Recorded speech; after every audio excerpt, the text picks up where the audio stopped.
Imagine, if you will, a world where the planning of an evening's entertainment isn't just about choosing the right music or setting the mood, but about orchestrating an event where the stakes are as high as the indulgence is deep.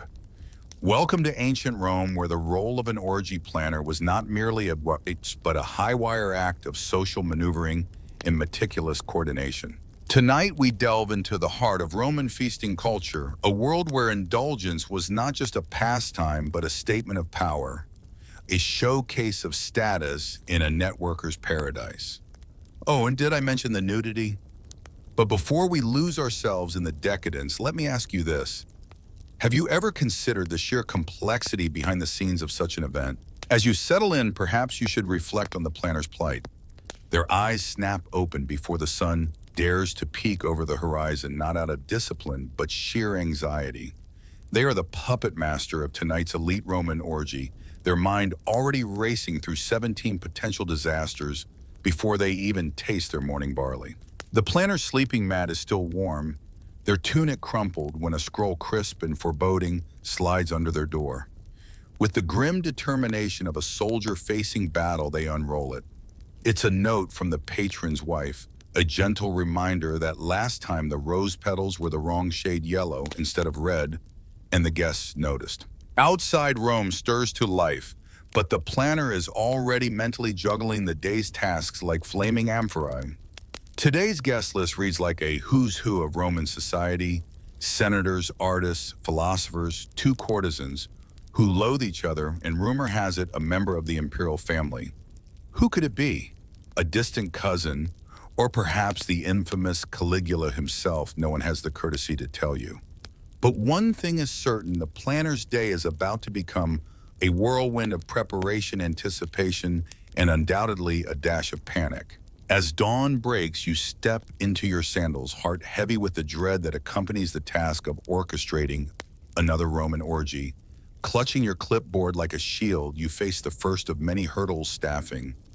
Yesterday, you dispatched runners to secure the services of flute girls, dancers, a harpist, and an acrobat who performs the extraordinary feat of balancing a tray of figs on his feet while walking on his hands.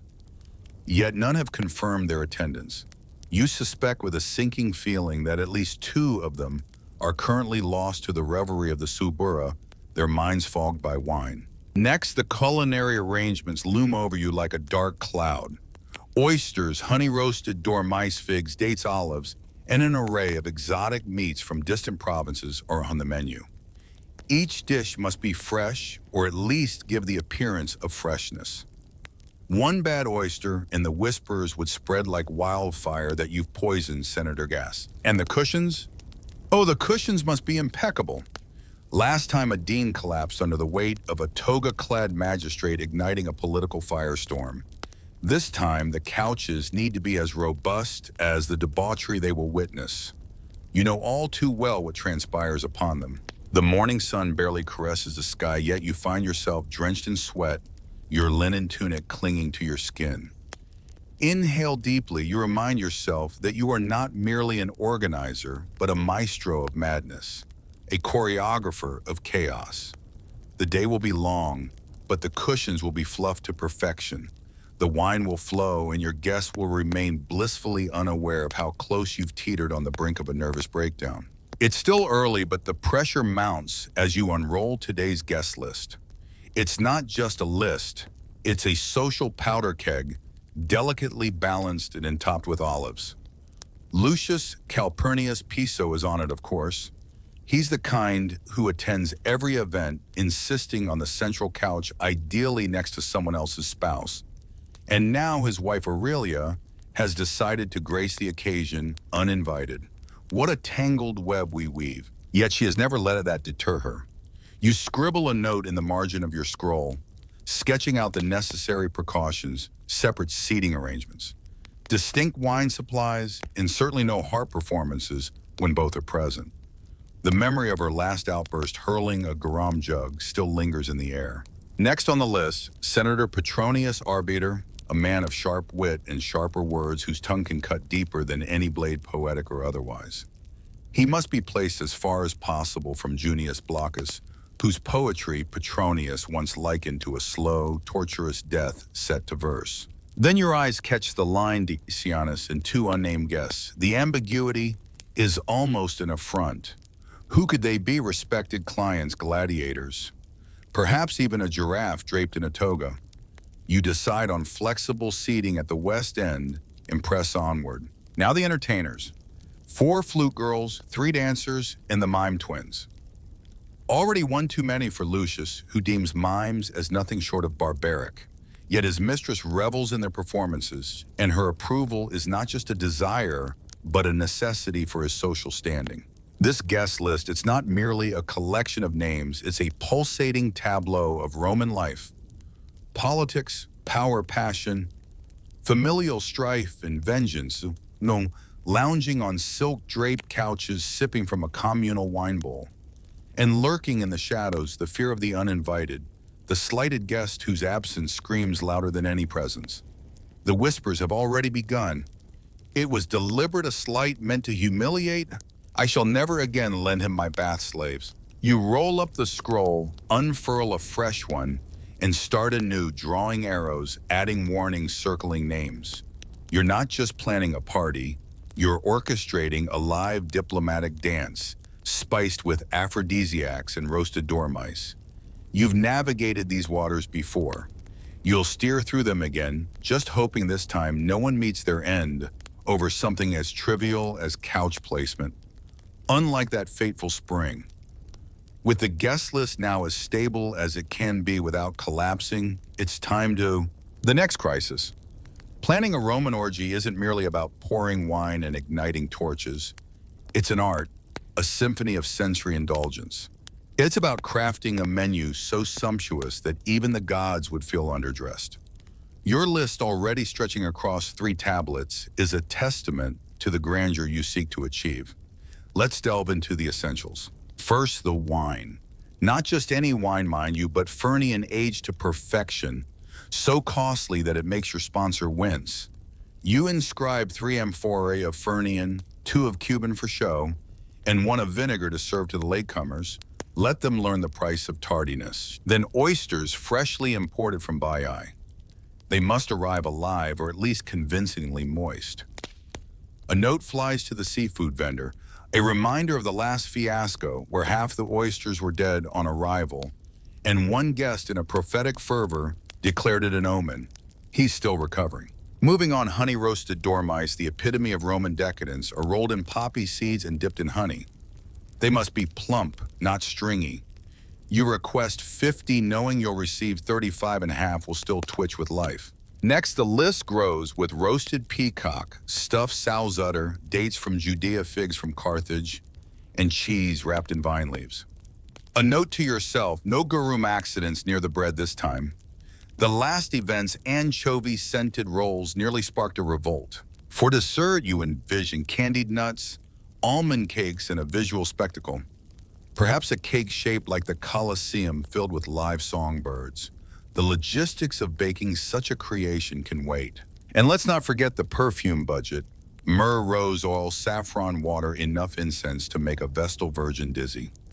A discreet note to scent the latrines, ensuring even the most mundane moments are enveloped in luxury. You gaze at your list now, resembling a military requisition rather than a menu, its cost exceeding that of a decent villa outside Ostia. But this is Rome, where opulence is not just expected, it's demanded. Gluttony is style, and your patron's reputation, it's at stake, demanding nothing less than excess. As you stride through the opulent halls, you can't help but wonder if your guests will be so dazzled by the splendor that they overlook the discordant notes of the mosaic or the crimson stains of wine on the majestic marble lions. The atmosphere is electric, yet it's your task to ensure everything is in perfect harmony. You pass the scroll to your swiftest courier, your instructions as clear as the morning sky. No deviations, no excuses, and should he forget the sugar grapes once more, the flamingos will have an unexpected feast. A silent prayer to Mercury, the deity of commerce, in swift delivery escapes your lips. Now let's dispel a common misconception. Contrary to popular belief, a vomitorium was not a chamber for Romans to purge their feasts to indulge further. That's a fable likely spun by observers who, seeing the Romans' penchant for feasting, could conjure no other explanation. In truth, a vomitorium was simply the passage through which throngs of spectators would exit the amphitheaters. Yet the image of marble-lined rooms where nobles would purge in luxury persists in our modern lore. Yet Romans were indeed known for their excesses. If a guest discreetly stepped away to compose themselves, no one would pry. Thus, your role as the orchestrator of this grand event extends beyond mere planning. You must ensure that every corner of the venue, from the grand atrium to the secluded garden alcoves, is primed to gracefully handle the aftermath of indulgence. You commence your meticulous inspection.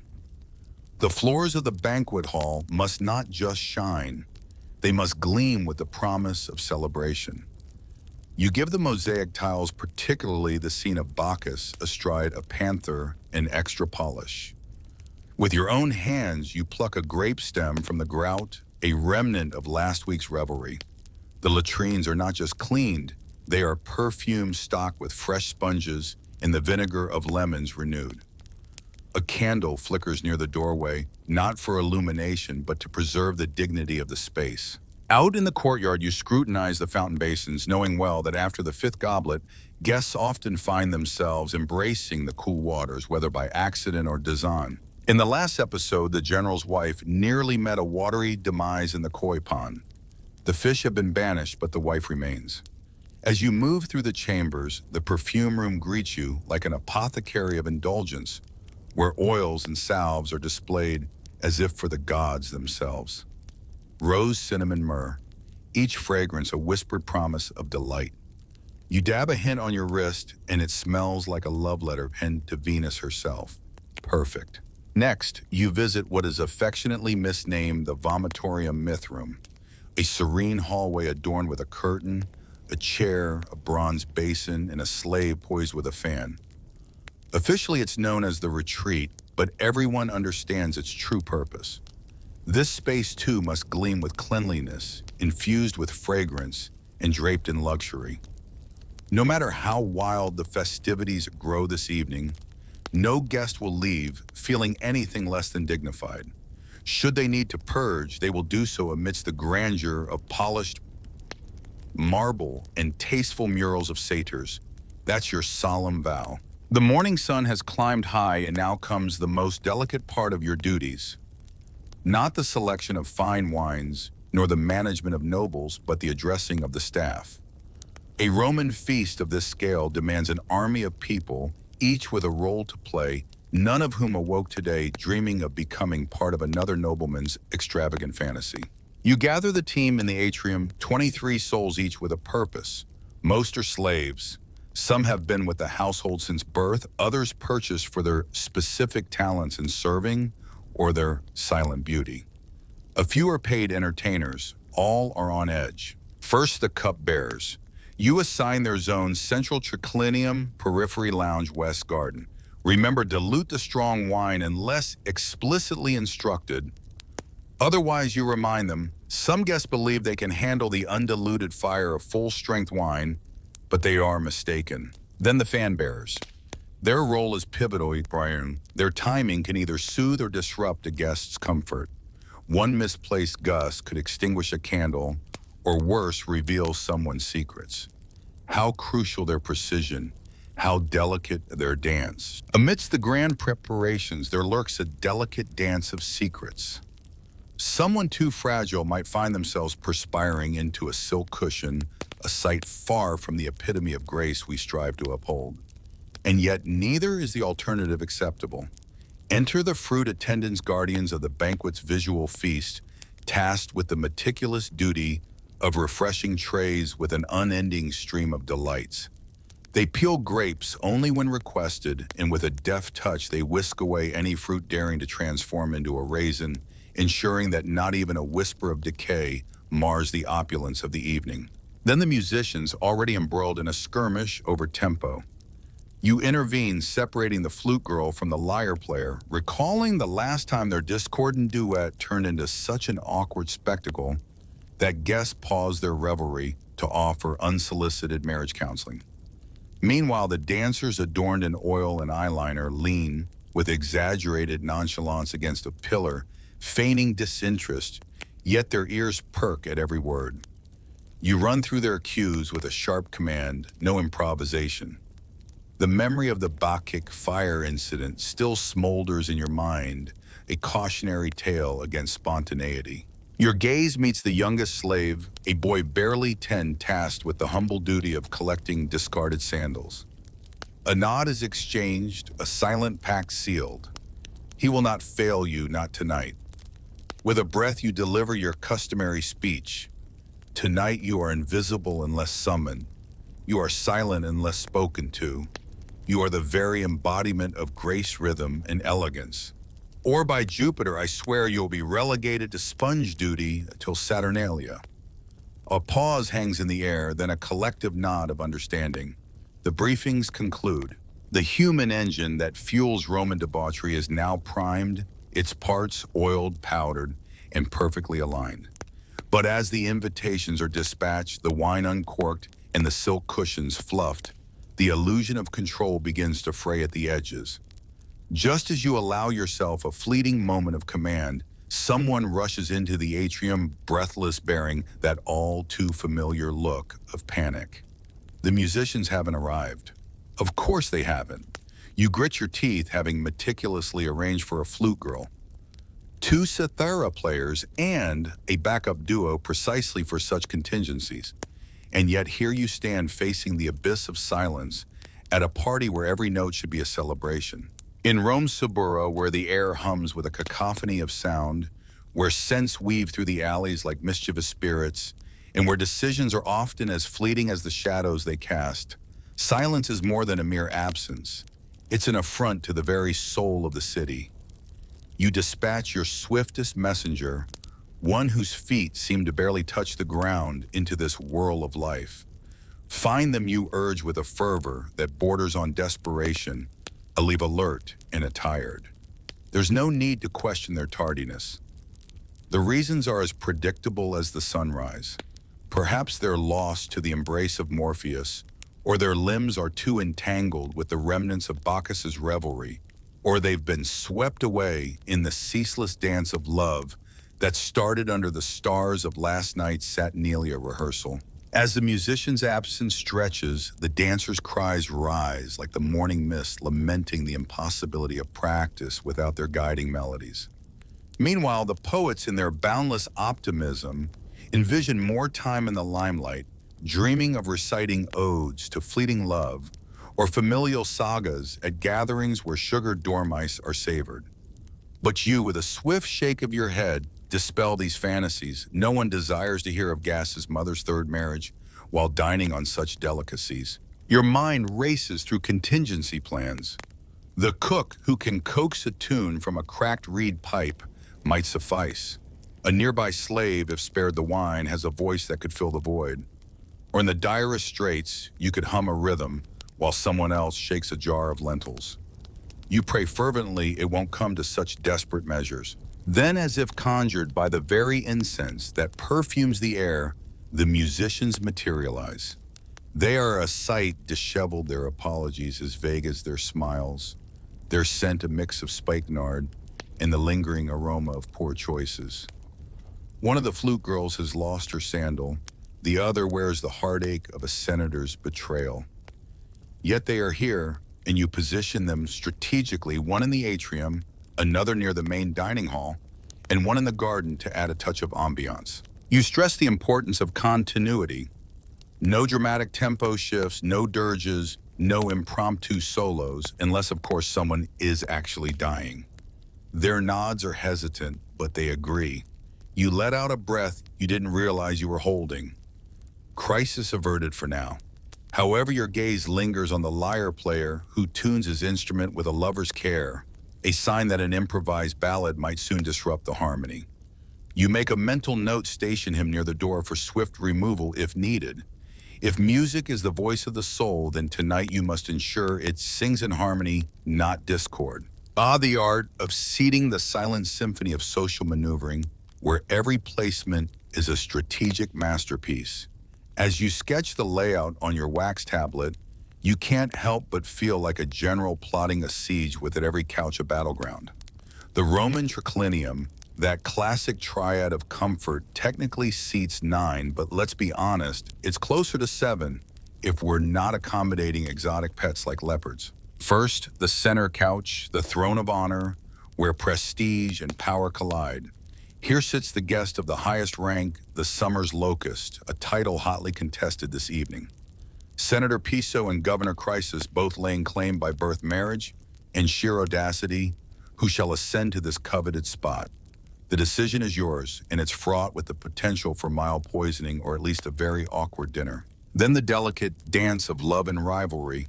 Lovers must be near, but not too near, to fan the flames of affection without scorching the evening with scandal.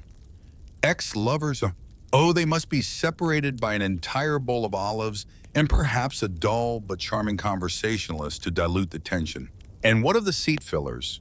Those charming yet forgettable souls whose sole purpose is to keep the peace. Here you place a wealthy equestrian next to a flamboyant poet, the former oblivious to the poetry, the latter basking in the unintended attention, a perfect symbiosis. Courtesans are strategically positioned near the lonely, the affluent, or those nursing fresh wounds from divorce. Two are placed on the west side not because it's crucial, but because it will irk Aurelia, who always needs something to grumble about besides the wine's temperature. Yet in this carefully orchestrated evening, room must be left for the unpredictable. Someone will surely arrive uninvited, someone will switch seats in a bold statement, and without fail, someone will spill wine necessitating a full reshuffling. Thus, a few empty cushions remain plausible deniability, last-minute flexibility, and the thrilling uncertainty that makes every dinner a potential drama. The soul of the party indeed. With the seating plan now completed, you step back, beholding your creation with the same reverence a sculptor might feel for his chiseled marble masterpiece, fully aware that some unruly guest will likely disrupt it by sundown. You carefully roll up the scroll, entrusting it with a fervent plea, place name tags in wax. And for Jupiter's sake, don't let anyone switch them. You know well enough that they will, but at least your conscience will be clear you tried. If the banquet itself is a theatrical spectacle, then the kitchen is undoubtedly the tumultuous backstage. It's a whirlwind of scents, fire figs, and the sharp tang of panic. By the mid-afternoon, the entire household whirls in a dance of controlled culinary chaos. The head chef, a former naval cook, now reigning as a domestic warlord, barks orders at a quivering assistant about the stuffing ratio for roasted dormice. Honey poppy seeds, or I will personally throw you into the Tiber. His voice booms, a clear sign that everything is on track. Tonight's centerpiece, a peacock, is roasted whole, its feathers painstakingly reattached for dramatic effect. It looks resplendent, though it tastes akin to shoe leather, and is primarily served to allow the affluent guest to boast about dining on what once strutted like a diva. In a corner of this culinary pandemonium, the kitchen staff prepares a pig stuffed, not with the usual fare, but with live birds. Imagine the scene: you roast the pig, slice it open at the table, and out fly doves, a spectacle that's as impressive as it is unsettling, perhaps slightly traumatic for the birds involved. Platters of fig's date and honey cakes line the counters, while a pastry modeled after the Colosseum is being meticulously glazed. An unfortunate slave caught nibbling on this masterpiece is swiftly reassigned to grape-picking duty. Over by the vats, someone stirs the infamous garum, that pungent Roman fish sauce made from fermented anchovies, its aroma so potent it could bring tears to the eyes of anyone nearby. You remind them, your voice cutting through the cacophony, to keep stirring, to keep the magic alive. As you glide through the kitchen, the air is thick with anticipation. The incident of the garum-soaked loaf that soured last month's gathering and sparked a feud among the magistrates lingers in your mind. It was a lesson in subtlety and care. Now every detail must be perfect. The wine cellar is abuzz with activity, preparing amphorae of exquisite Fernian for the esteemed guests, while lesser vintages are set aside for those less discerning. You ensure the labels are discreet, a skill honed by a painful lesson when a consul with a refined palate once scorched you with his displeasure. Every corner of the kitchen vibrates with a palpable tension. Platters gleam under the careful polish of servants, sauces simmer down to their rich essences. Meats are meticulously prepared, and pastry horns brim with sweet, mysterious fillings. You are a whirlwind of energy, tasting, directing, ensuring that this meal transcends mere sustenance. It must be a spectacle, a feast that not only delights but survives the occasional hurled insult or flung delicacy. Passing by the oven, the head cook's voice cuts through the chaos like a whip. If anyone drops another dormouse, they'll be feeding the peacock. You nod in agreement, a small smile of satisfaction breaking through. Things are on track. The selection of scents one might think would be simple. Yet in this era of Rome, perfume is not just a fragrance, but a declaration, and tonight's event is no place for novice choices. The guest must not only taste and see opulence, they must breathe it in. The atmosphere should scream of wealth allure and the kind of reckless confidence only those who indulge in imported rose oil can muster. Descending into the storage chamber, you're greeted by rows of tiny alabaster jars, each a vessel of olfactory treasure. Here lies myrrh from Arabia cinnamon oil, from Ceylon saffron, from Cilicia, in a daring concoction named Essence of Nile Lotus, evoking the scent of an opulent pond. You've sampled them all twice. Now you craft your fragrance strategy with the precision of a military campaign. The atrium will burst with the zesty freshness of citrus and cedarwood, setting a bright, invigorating tone. But the main triclinium, that's where the deeper, more intoxicating notes will play. Myrrh frankincense, a hint of musk, all whispering seductively, embrace your folly tonight, for it is but a fleeting delight. In the private garden alcoves where clandestine whispers will dance and togas will be artfully misplaced, the air is thick with a seductive aroma. Imagine the intoxicating blend of rose cinnamon and just a hint of spikenard, potent enough to make a heart skip a beat.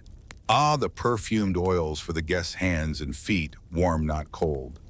Cold oil is for savages. Warm oil whispers of seduction under the gentle glow of the lights. And yes, even the latrines bear a whisper of scent. You are no barbarian. You instruct your staff, do not overdo it. We seek luxury, not to suffocate. Should a senator enter and blame a nosebleed on our fragrance, we have indeed gone too far. One of the dancers, bold and daring, requests a personal scent, something to ensnare the senses.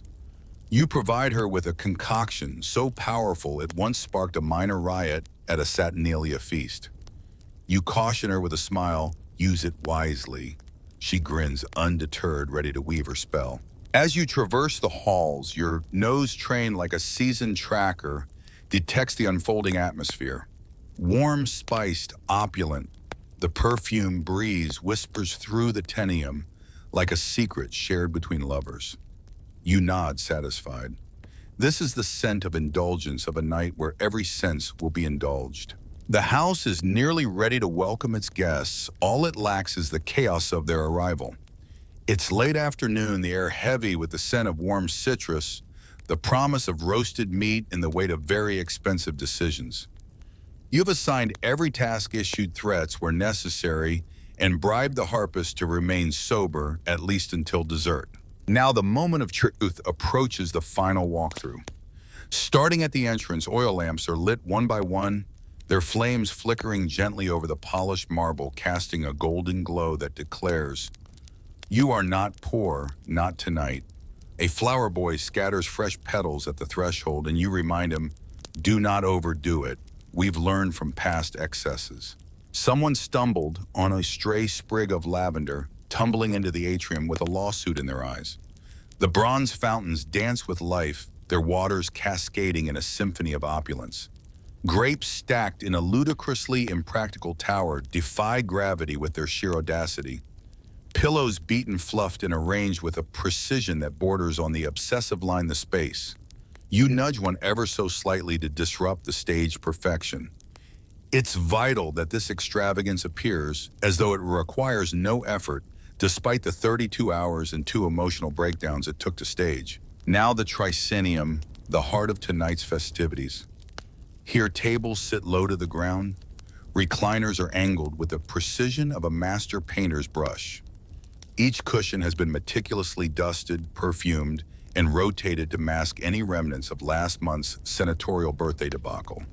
You test the bounce soft enough to cradle, firm enough to endure. You scrutinize the tableware next. Silver goblets gleam. Bronze platters reflect the light, and blown glass amphorae stand like sentinels.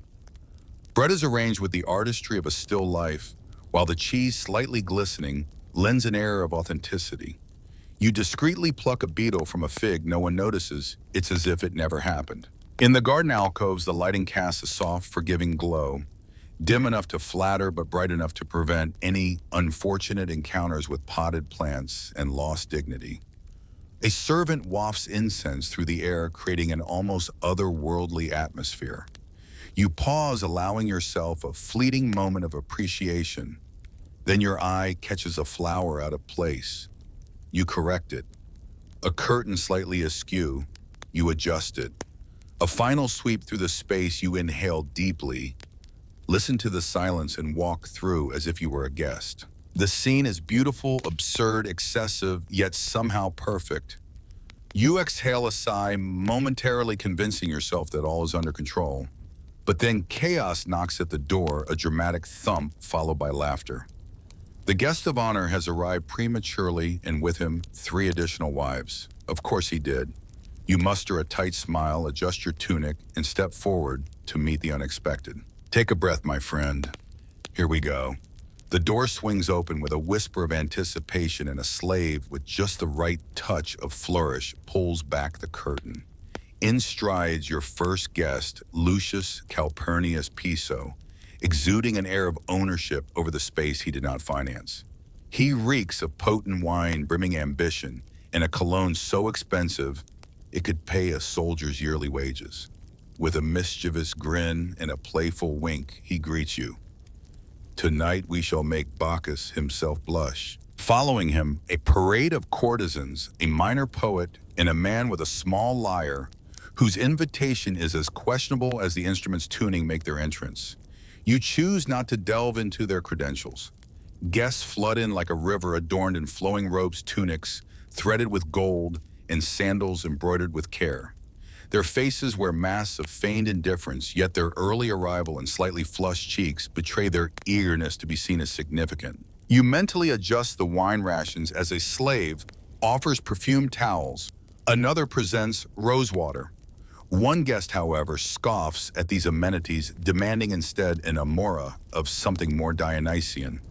You hand him spiced wine, which he pretentiously labels as intellectual. You let it slide. The garden soon buzzes with murmurs, introductions, and the subtle judgments that seem to echo louder than the conversations themselves. Someone has already inquired about the flute girls, while another eyes the fruit display with a look of owed debt.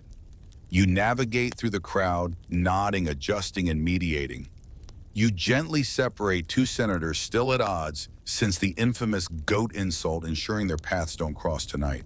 Governor Crisis reclines uncomfortably close to another man's wife, and the poets huddle in a corner like storm clouds ready to burst. A dancer ventures prematurely into the center, but you snap your fingers, a silent command. Not yet. Timing is everything. Start too soon and the magic dissipates. Too late and the crowd grows restless. You crave suspense, the kind that simmers with scandal, the kind that keeps the night alive with whispers and wonder. You glide past a serving tray, deftly snatching a grape as you continue your stroll. Your eyes catch one guest, already lost to slumber, on a plush cushion, while another, with a mischievous twinkle in his eye, polishes a dagger with butter. Indeed, the evening is unfolding splendidly. For a Roman orgy where controlled chaos reigns supreme, tonight's event is almost an affront to mediocrity. The lyres are in tune, the flute girls have found their balance, and the dancers are anointing their limbs as if preparing for a grand battle. With a subtle nod from you, the spectacle begins. A hush descends upon the triclinium. The first dancer emerges, her golden veils cascading anklets, chiming a soft melody, her gaze caught between divine ecstasy and utter indifference. She moves her dance a blend of grace and hypnotic allure, precisely the kind of theatrical sensuality that stirs poetic musings in the hearts of elderly senators. The flute joins in its notes, slow and spiraling, weaving through the scented air like tendrils of incense. For a fleeting, beautiful moment, the entire banquet falls into a synchronized rhythm. Chewing slows to a thoughtful pace, conversations dwindle, and even the poet, usually eager to recite, pauses in reverence. But as with all great performances, the script goes awry. A guest calls out for a reenactment of Leda and the Swan. Another, with equal fervor, demands Orpheus in the underworld, complete with real torches this time. Yet another suggests an act involving naked gladiators, a water jug, and some form of interpretive juggling. You manage a polite smile, assuring them that every suggestion is part of the grand plan. Meanwhile, the mime twins, who were strictly instructed to wait until after the third wine course, make an early entrance. They begin a comical skit of seduction, featuring a fig and a sausage, eliciting laughter from half the room, while the other half looks on utterly perplexed. One man claps with the enthusiasm of an audience at the theater of Pompey.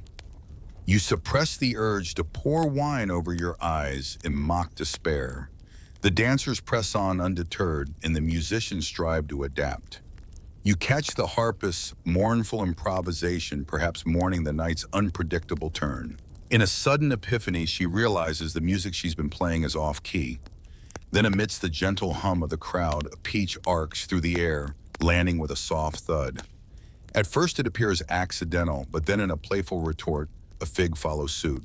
The room awakens. You, the orchestrator of this night, swiftly step in your hand, raised high, and with a voice that commands the room, you declare the fruits, a symbolic tribute to the Baku's deities of dreams. The crowd erupts in cheers, the tension dissipates like morning fog. Crisis averted. You scribble a mental note, never again serve fruits that double as projectiles. The celebration surges forward, a symphony of sounds and sights, as if the very air pulses with life. A flame dancer, his movements like fire itself, captivates by the poolside. A flute girl in her inebriation stumbles, her notes trailing off into laughter.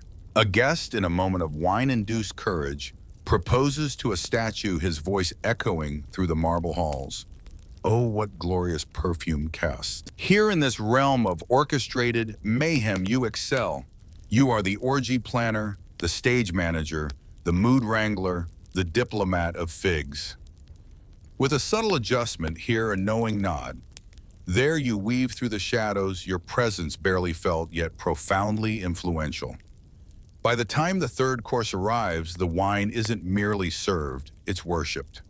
Guests drape languorously across their divans like deities of indulgence, laugh too heartily, flirt too boldly, and forget basic details like their companions' names. You have cleverly instructed the servers to dilute the wine for those with ambition, lest they reveal too much while leaving it potent for the already doomed. It's a delicate balance, this diplomacy by the jug. Conversations shift, becoming less about lofty ideals and more about personal conquests. A young patrician, his voice booming, compares his wealth to Jupiter's. A merchant boasts of his estates and exotic pets. A woman adorned in pearls whispers a jest about the emperor's feet, and you, with practiced nonchalance, pretend not to hear. If she were to be exiled, you'd miss her terribly. She's unparalleled in the art of seating arrangements. Across the hall, a poet attempts to woo a philosopher with lines that suspiciously echo another's work. You catch the tail end of his attempt. Your eyes are like olives dark. Ah, the night unfolds rich with drama, and the intoxicating dance of human folly. In the midst of this swirling sensual chaos, you remain an observer, a silent sentinel of the unfolding drama. The air is thick with intrigue as two courtiers engage in a dance of veiled insults, their smiles sharp as swords, each chuckle laced with the intent of tactical assassination. One offers the other a seemingly innocent gesture, yet you scribble in your mind, remove all figs before dessert, ensuring no seeds of discord are sown. Meanwhile, in the shadowed corner, the clink of glasses marks the beginning of a game, a test of wit and memory where participants must name three famed jewels or partake in the libation. A lesser senator caught in the fervor attempts a bluff, but is met with jeers. He drinks his dignity, falling softly into a cushion, his voice rising in poetic recitation. Outside under the starlit sky, a guest, perhaps a philosopher or merely a drunk with aspirations, pontificates on the mundane yet labor-intensive task of maintaining a marble fountain's pristine condition. His audience, too polite or too inebriated to interrupt, listens as the wine flows like the very water he speaks of. Bottles are uncorked with the eagerness of unfulfilled promises, and cups are refilled as if by magic boundaries dissolving in the rising tide of revelry. The evening has morphed from a display of calculated indulgence into a tapestry of mythological absurdity. Names are lost, replaced by those of gods and legends. Senators now address each other as Apollo Venus or simply the Peacock Guy. In a whimsical twist, someone has crafted a laurel wreath from the remnants of the meal, crowning themselves in this spontaneous coronation. As you survey the scene, your gaze falls upon three souls in the fountain, one seemingly intent on baptizing the others in some sacred, albeit inebriated ritual. You choose silence over inquiry. This is the moment when hosts might falter, but you, with the calm of a seasoned commander, sip your watered wine, orchestrating the evening's crescendo with the finesse of a conductor. The gladiator reenactment now perilously close to the... In this intricate mosaic of revelry, you weave through the guests with the grace of Neptune himself, roots of calm amidst the uproarious tide.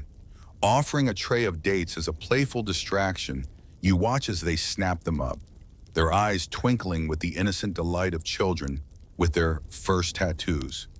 Yet amidst this jovial scene, two guests are conspicuously absent.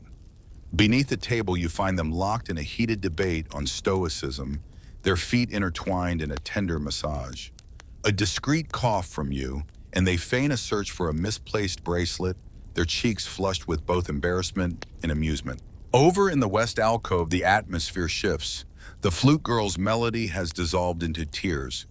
A guest, perhaps too bold or too naive, inquired about her instrument's tuning, a query she took as a veiled critique of her very essence. Swiftly, you dispatch a backup lyre player and a soothing handful of pomegranate seeds, coaxing her back to serenity. In the atrium, a scene unfolds that could be plucked from a comedic play. A man of considerable girth courts a marble bust of Venus, his sweet nothings whispered alongside offerings of olives. With a servant's gentle intervention, the bust is turned away, but the man, undeterred, rises to the occasion with love poetry, a far cry from his earlier discourse on grain tariffs. As the night deepens, chaos stirs.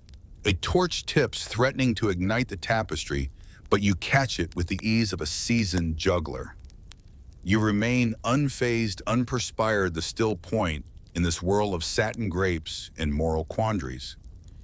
You navigate the room with the poise of a high priest of excess, a touch here, a glance there, a raised eyebrow that commands without words, "Don't throw that goblet, Cassius." He complies, knowing better than to challenge your authority. Your art, your orchestrated chaos is tamed just enough for the night's revelries to continue. The distinct clatter of someone commandeering a wine cart down the hallway signals the approach of dawn. You take a contemplative sip from your cup as the first light of dawn breaks with the delicacy of a dropped amphora, its rays spilling across the marble, revealing the night's joyous wreckage. As you step through the remnants of revelry, your eyes catch sight of an array of peculiar scenes. Goblets scattered like fallen stars, a sandal inexplicably nestled in a fruit bowl, and a nobleman draped over a decorative urn, his slumber deep and undignified. The oil lamps flicker weakly, their light dimming as if in sympathy with the waning night. The once heady perfume now lingers only as a whisper of regret. Carefully you maneuver over a flutist lost to the world in his stupor and embark on your somber duty of damage assessment. The cushions lie in disarray as if tossed by a tempest. Togas are artfully or incriminatingly draped over statues, creating tableaus that blur the lines between art and scandal. On the wall, a philosophical limerick penned in wine does not rhyme, yet it pierces with unexpected wisdom. You navigate to the triclinium, where a crude effigy of the emperor crafted from olives greets you. For a fleeting moment, you ponder preserving this peculiar tribute, but then with a discreet nudge, you consign it to obscurity beneath a table. The aftermath unfolds with the silent, solemn dance of the slaves beginning their ritual of post-orgy cleanup. Wine-stained linens are gathered, half-eaten peacocks are whisked away, and incense ashes are swept into neat, dignified mounds. Your instructions are whispered as if to speak louder would disturb the slumbering chaos beneath the surface. You check the guest list, all accounted for. No fatalities, just a sprained ankle, 2 spontaneous unions, and a cryptic note from a departing philosopher. Thank you, I've learned things I must never speak of. Your debrief list grows no more throwable. Fruit live poetry battles must steer clear of open flames. The Venus statue to remain in storage, and ensure Crispian sits far from anyone with legal acumen. A groan pierces the silence from under a table. You nod in acknowledgement, but extend no aid. Each must confront their own aftermath. In the garden dove's remnants of the pig-burst spectacle wander aimlessly. With gentle hands, you herd them into a corner, tossing them candied almonds, a sweet token for the evening they've endured. With one final sweeping glance, you survey the scene, a battlefield of chaos, a triumph of endurance, a diplomatic quagmire punctuated by errant grapes. You've weathered the storm, emerging unscathed. Retreating to the sanctuary of your room, you shed your sandals with a sigh of relief, collapsing onto your mat. No fanfare, no accolades, just the silent satisfaction of having shouldered the chaos unseen and unsung. Tomorrow tales will weave a tapestry of perfection, but tonight you surrender to the embrace of sleep. It began with a whisper, a dry, crackling, bitter breath of wind. The once rich black soil of the Great Plains had turned to dust, and now the dust took flight. Farmers who once danced amidst fields of golden wheat stood by helplessly, as their livelihood, their very future, was whisked away by the relentless wind. The 1930s were harsh, unforgiving, but for the families of Oklahoma, Texas, Kansas, and eastern Colorado, the land itself turned traitorous. They had placed their trust in the earth, and therein lay their undoing. Encouraged by government promises of prosperity, these families had uprooted the native grasses, transforming the landscape into endless rows of wheat. But they were never warned that these grasses were the guardians of the soil holding it in place. When the rain ceased in 1931 and refused to return, the earth began to betray them. Year after year, the drought intensified. Without the anchoring roots, the topsoil was free to wander, lifted by the wind into ever-thickening clouds. The storms descended abruptly. One moment the sky was a canvas of blue. The next it darkened as if night had intruded upon the day. Walls of dust towering hundreds of feet engulfed entire towns in their shadowy embrace. Livestock suffocated, vehicles stalled, and children succumbed to dust pneumonia. Mothers, in a desperate bid to protect their families, sealed windows with wet towels, stuffing newspaper into the cracks of doors. Yet the insidious dust still found its way inside, coating everything in its path, from dishes to furniture, from lungs to dreams. This was the Dust Bowl, a grim testament to nature's wrath. On that fateful day, April 14th, 1935, known now and forever as Black Sunday, a tempest of apocalyptic proportions swept across the plains, enveloping everything in its path.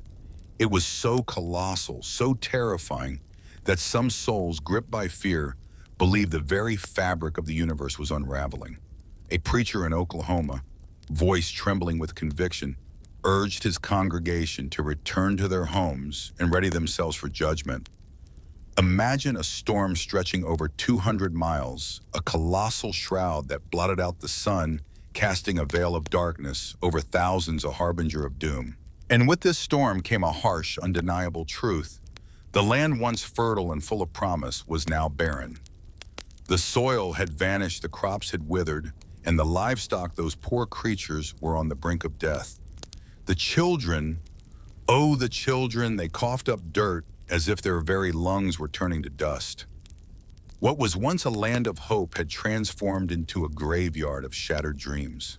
With hearts heavy, but spirits unbroken, families loaded their belongings onto battered pickup trucks, jalopies barely held together by wire with everything they owned strapped to the roof.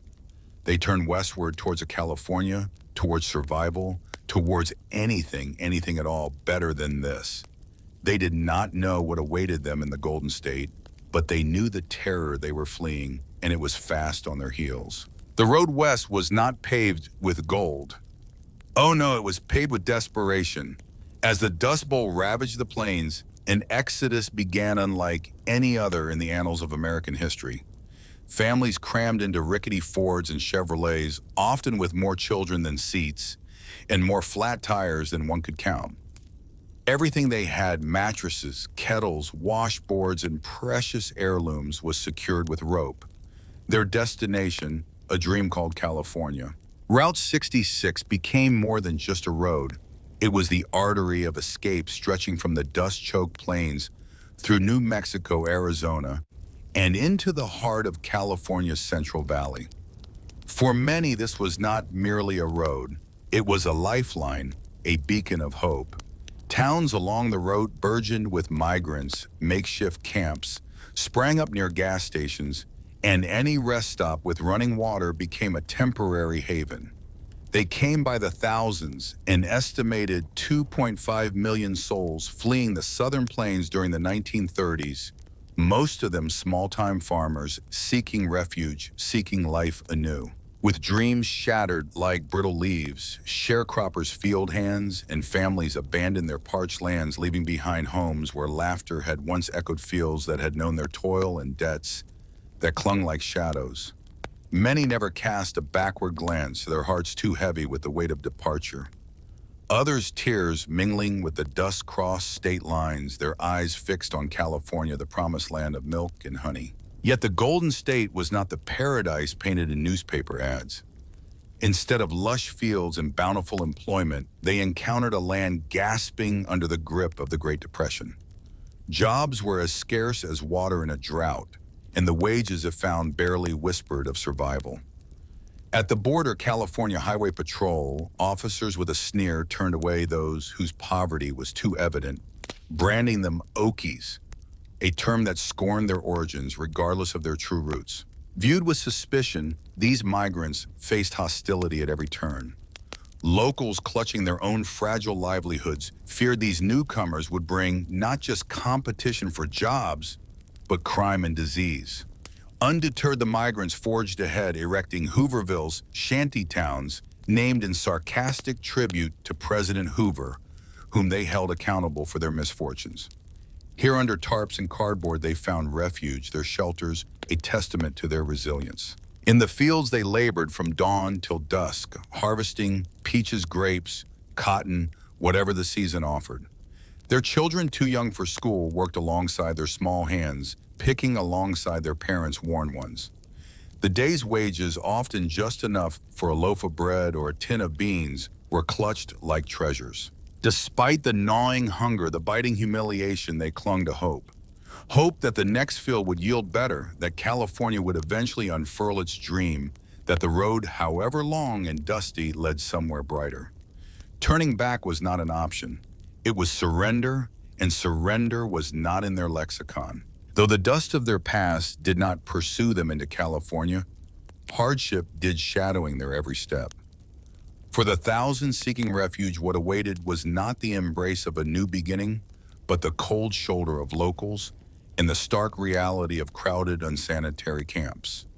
Here, communities of tents, shacks, and makeshift huts rose like defiant flowers from the earth, each structure a narrative of struggle and survival. Beyond the neatly painted fences of quaint towns and the lush, sprawling orchards lay the fringes of human existence, zones not of comfort, but of sheer survival. Here, families huddled together in makeshift shelters, cobbled together from the remnants of civilization, splintered wood-rusted, tin-weathered cardboard, and tattered canvas. Privacy was a luxury they could not afford. Water trickled from communal pumps, and sanitation was reduced to primitive shared dugout pits. Disease spread like wildfire, sapping the strength of the elderly and the innocence of the young. Babies wailed for nourishment, their cries piercing the heavy air, while their parents whispered fervent prayers for employment. The air might have been purer than the dust-choked skies of Oklahoma, yet the atmosphere was thick with despair.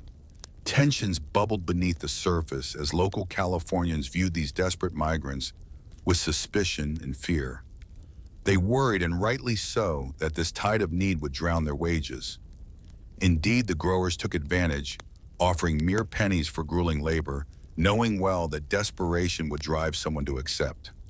Wages fell, living conditions deteriorated, and exploitation became as common as the sun rising each morning. In these dire times, the only beacon of hope flickered from the federal government through the Farm Security Administration, FSA. They established a few sanctuaries like the labor camp in Arvin, California, where sanitation, medical care, and a semblance of human dignity were provided.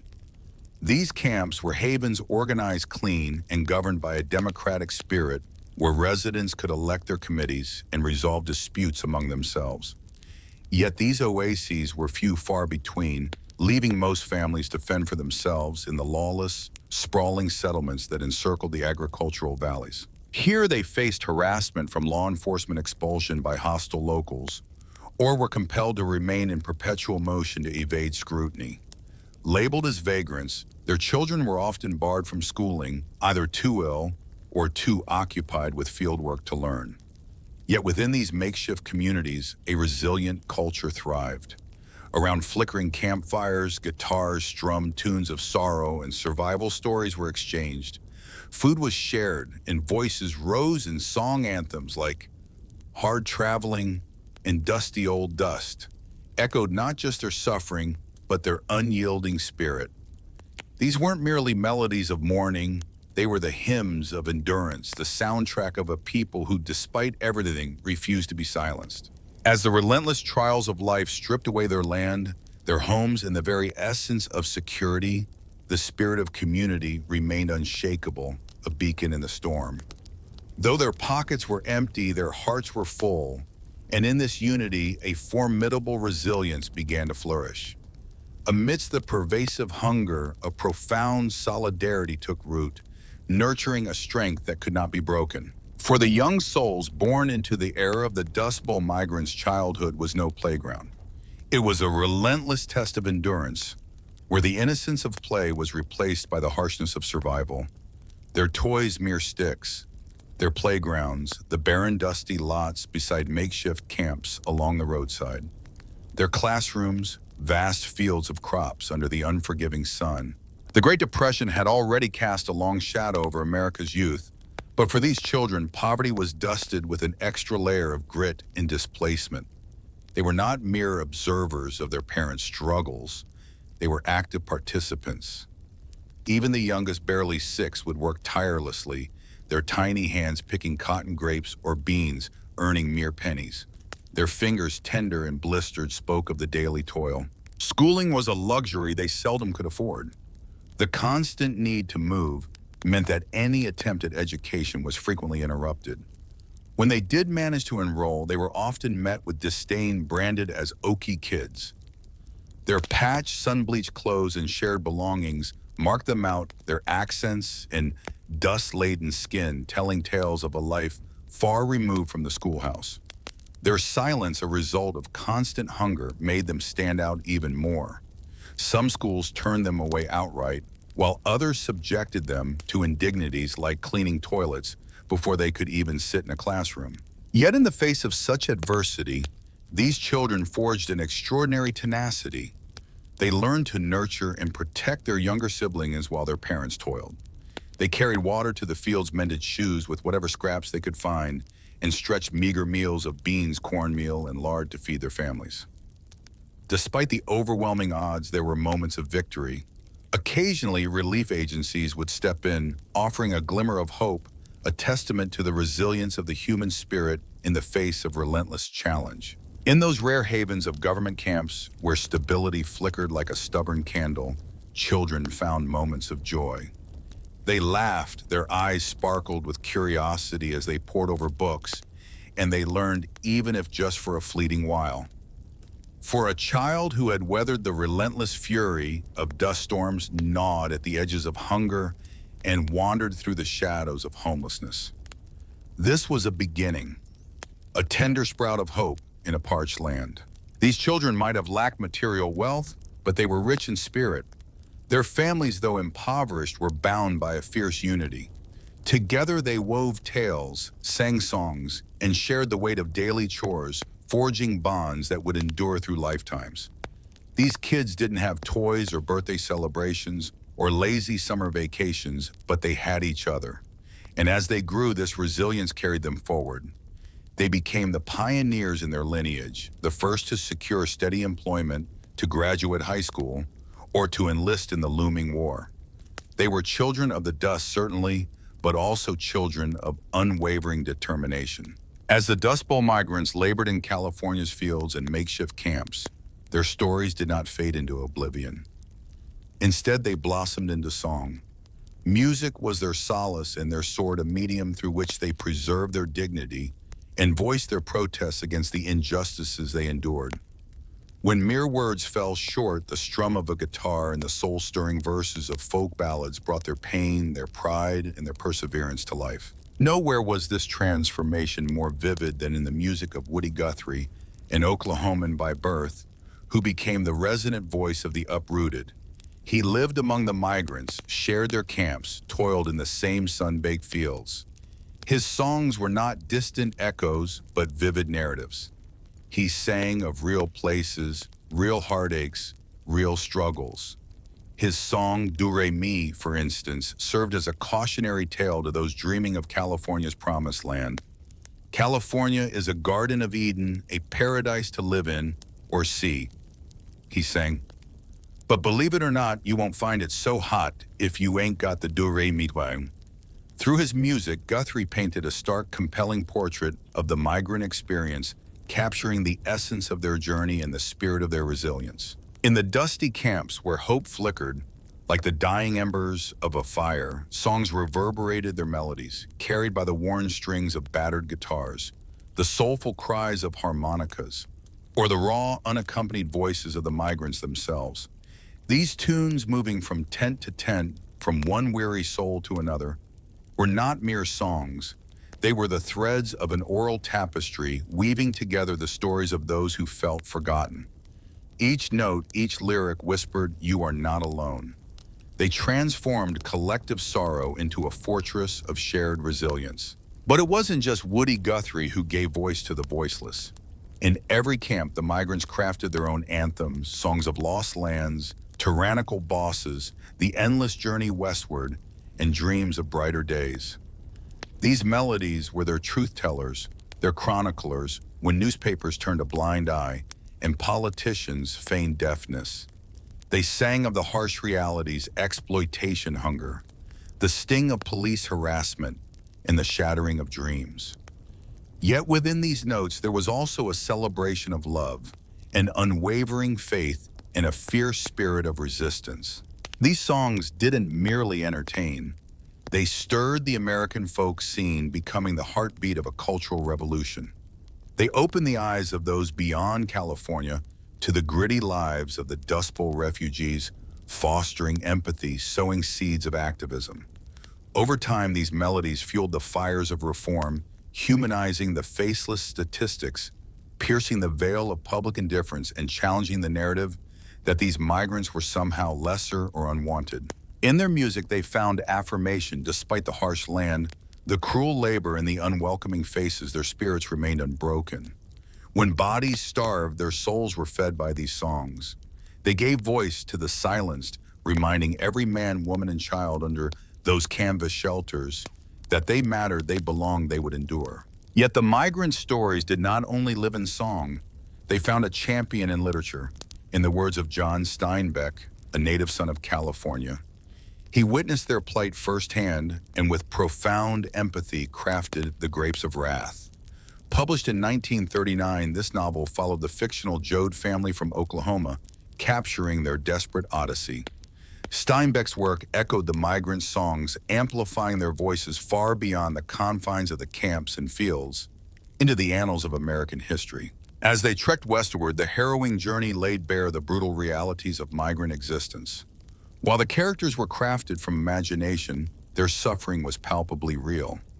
Steinbeck, with his own boots on the ground, had wandered through the migrant camps, conversed with families, and captured their lives with a searing, unflinching detail.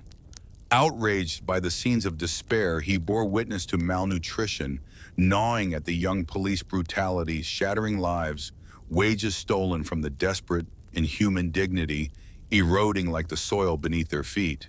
His prose was not soft or soothing.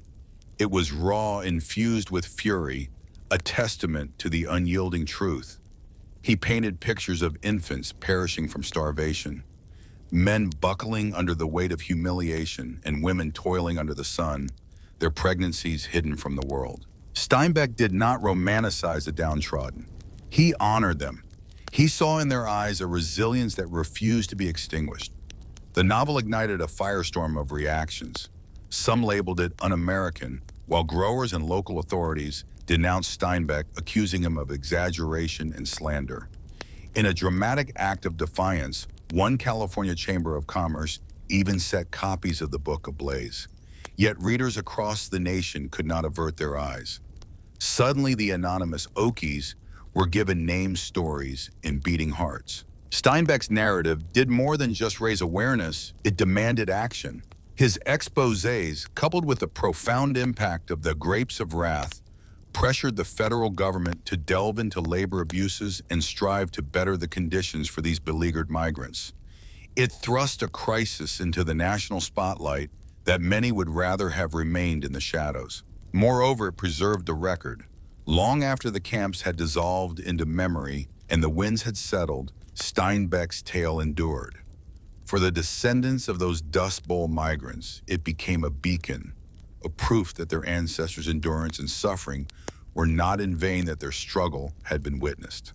In an era when the poor were expected to suffer in silence, The Grapes of Wrath roared. It insisted that the nation listen, and listen they did. For sometimes the most potent form of resistance isn't a protest sign or a song, it's a story. And Steinbeck told it with a voice that echoed through time. When the Dust Bowl migrants poured into California like a relentless tide, the American public could no longer turn a blind eye to the unfolding catastrophe. The federal government, under the compassionate yet decisive leadership of President Franklin D. Roosevelt, was compelled to respond. The suffering was palpable, too stark to dismiss children, their ribs protruding from hunger camps, bursting at the seams in fields teeming with laborers whose desperation was etched in every furrowed brow. America, once the beacon of hope and opportunity, was now witnessing its own myth unravel before its very eyes. Enter the New Deal, Roosevelt's ambitious and sweeping initiative aimed at pulling the nation back from the brink of despair. Though it did not mend every tear in the fabric of migrant lives, it was a pivotal moment, a beacon of change. Agencies like the Resettlement Administration and subsequently the Farm Security Administration, FSA, were established not merely to provide aid, but to restore human dignity, to offer a semblance of stability, and to forge long-term solutions from the ashes of despair. The FSA, with its heart set on the plight of the displaced rural families, constructed government-run labor camps across California and beyond. These were not mere shelters, they were sanctuaries. Imagine the relief of families who had known only the harsh embrace of ditches in the fleeting shelter of roadside tents, now finding themselves in structured communities equipped with clean water, sanitation, medical care, schools, and even playgrounds. These camps, though modest, offered a refuge where hope could quietly take root. Within these camps, a unique form of democracy flourished. Residents elected their own leaders, resolving disputes amongst themselves, crafting one of the few democratic spaces these families had ever experienced. Beyond mere survival, these camps blossomed into cultural havens.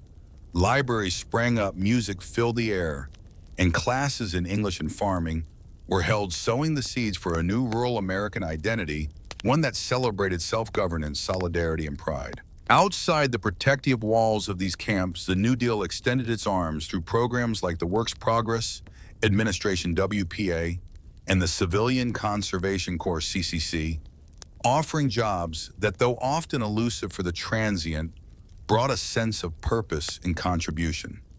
Yet perhaps the most enduring legacy of the FSA was not in the funds it distributed, but in the poignant documentation it commissioned.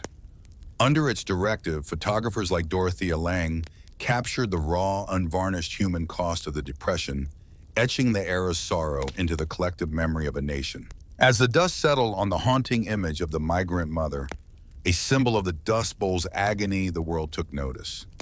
Yet the relief efforts, though well-intentioned, often faltered under the weight of racism, bureaucratic hurdles, and local opposition.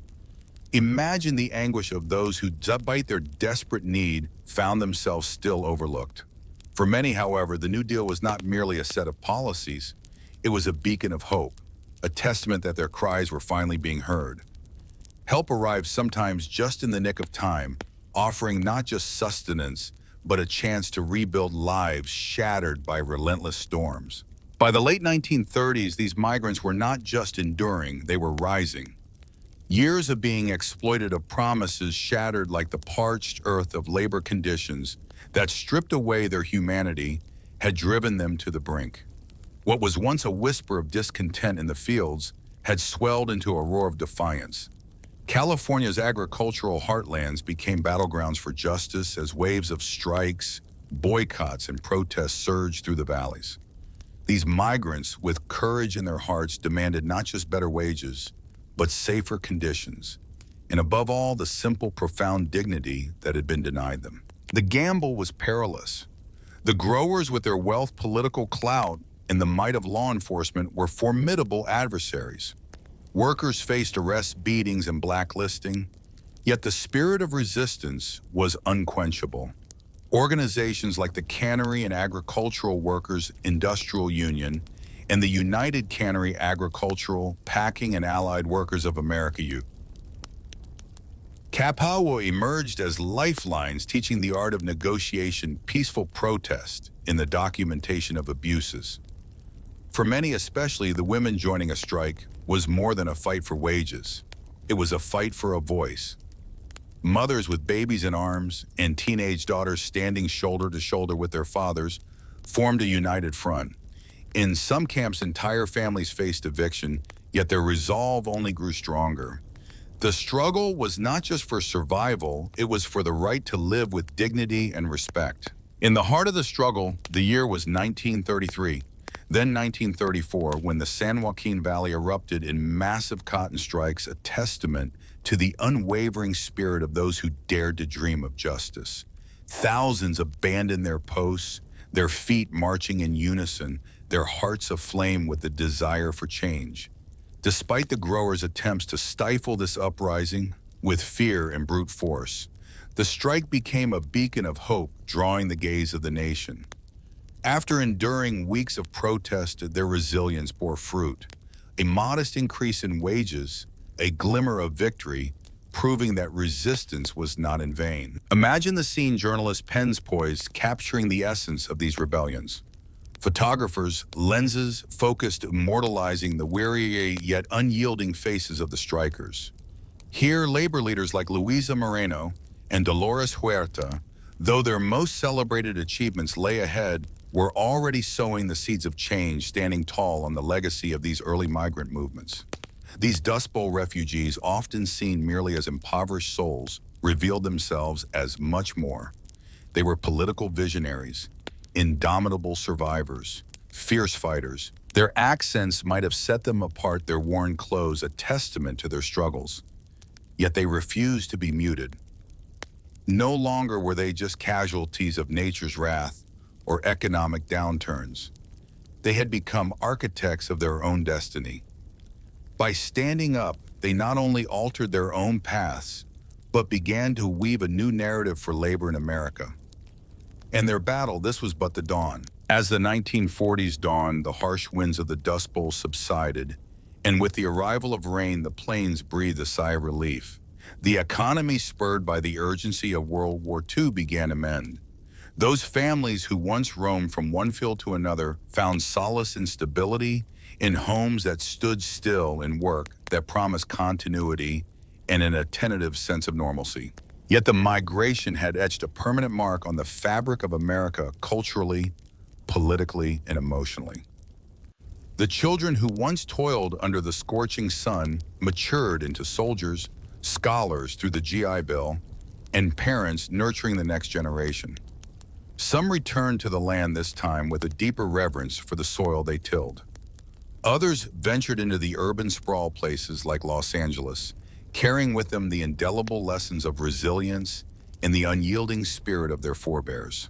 In the sun-baked streets of Bakersfield, the seeds of working-class neighborhoods were sown, sprouting into communities that stand resilient today. The Dust Bowl migration. How it reshaped the cultural landscape of California. Initially viewed as outsiders, these Okies melded into the state's very essence, their vibrant music, distinctive language, and heartfelt values weaving seamlessly with the local traditions. From this rich tapestry emerged the Bakersfield sound, a new country music genre immortalized by icons like Merle Haggard, a true son of the soil. Oh, the bittersweet symphony of those tumultuous years. The pain and pride did not fade. They evolved, finding new voices to express their depth. Literature, too, was touched by this saga. The Grapes of Wrath became an indelible mark on American literature, a stark reminder of the country's harshness, yet its boundless capacity for compassion. Politically, the era ignited a fervent labor rights movement, spurred land conservation initiatives, and heightened the public's understanding of the critical need for a social safety net. The lessons were not merely historical, they were a clarion call for environmental consciousness. The Dust Bowl, with its devastating winds and relentless dust, taught America a harsh lesson about the perils of land abuse. Soil conservation districts sprang up, agricultural practices were overhauled, and ecological stewardship entered the national dialogue. The scars of reckless farming ran deep, etched into the collective memory. And resilience, what a legacy. These migrants who had weathered nature's fury, economic downfall, hunger, and scorn, persevered. They adapted, thrived, and played a pivotal role in shaping the modern West. Today, their descendants hold fast to the tales of endurance and tenacity. In the faded photographs of family albums, the poignant strums of a Woody Guthrie tune they remember. For the Dust Bowl was not merely a calamity, it was a chapter that defined the American spirit penned in dust and deed, but also in unwavering determination. Imagine, if you will, a world bereft of paper books or digital archives where stories are kept alive only by memory and the human voice.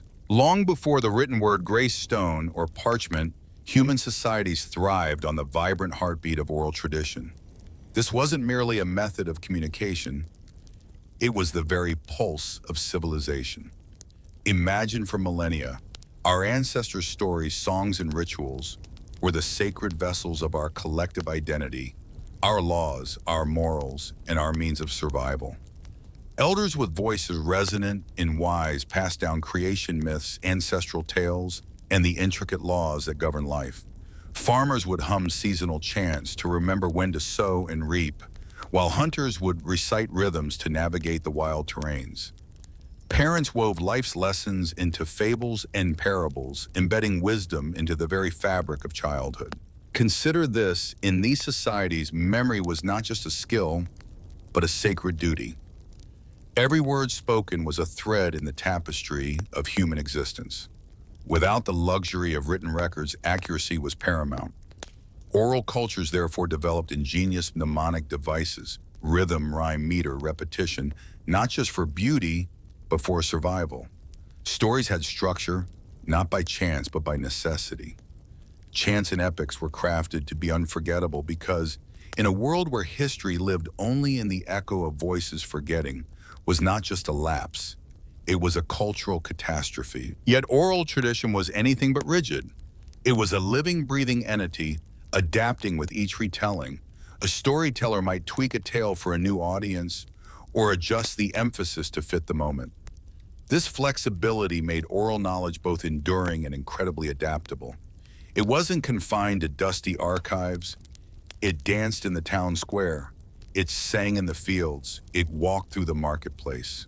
Storytellers revered and powerful were not mere entertainers, but guardians of truth, spiritual guides, and sometimes political advisors. They carried the weight of centuries of wisdom, ensuring that the essence of who we are, where we come from, and how to navigate the world was never lost. Imagine, if you will, a world where the absence of written words does not plunge societies into ignorance, but instead fosters a rich tapestry of oral traditions. These traditions are not mere stories. They are the very sinews that bind time, weaving together the past, present, and future into a living narrative. Ah, what a marvel it is to realize that in the heart of West Africa, history does not merely exist. It dances, it sings, it breathes.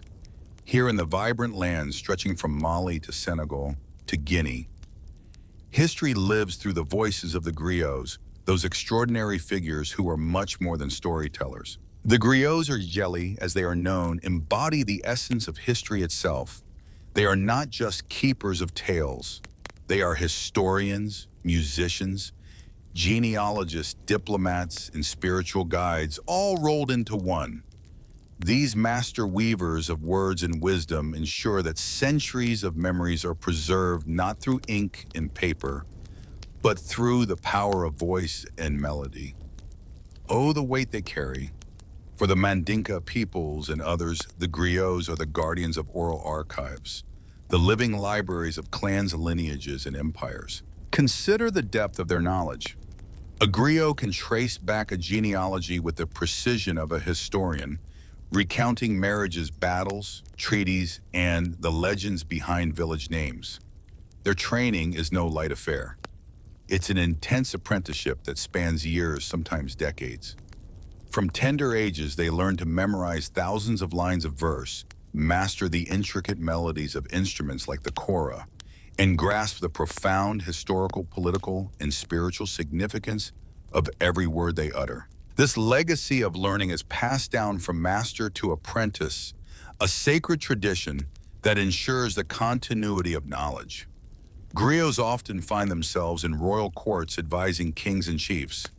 When a leader faces a monumental decision to wage war, to marry into a rival clan, or to forge an alliance, who else but the griot offers the counsel of history?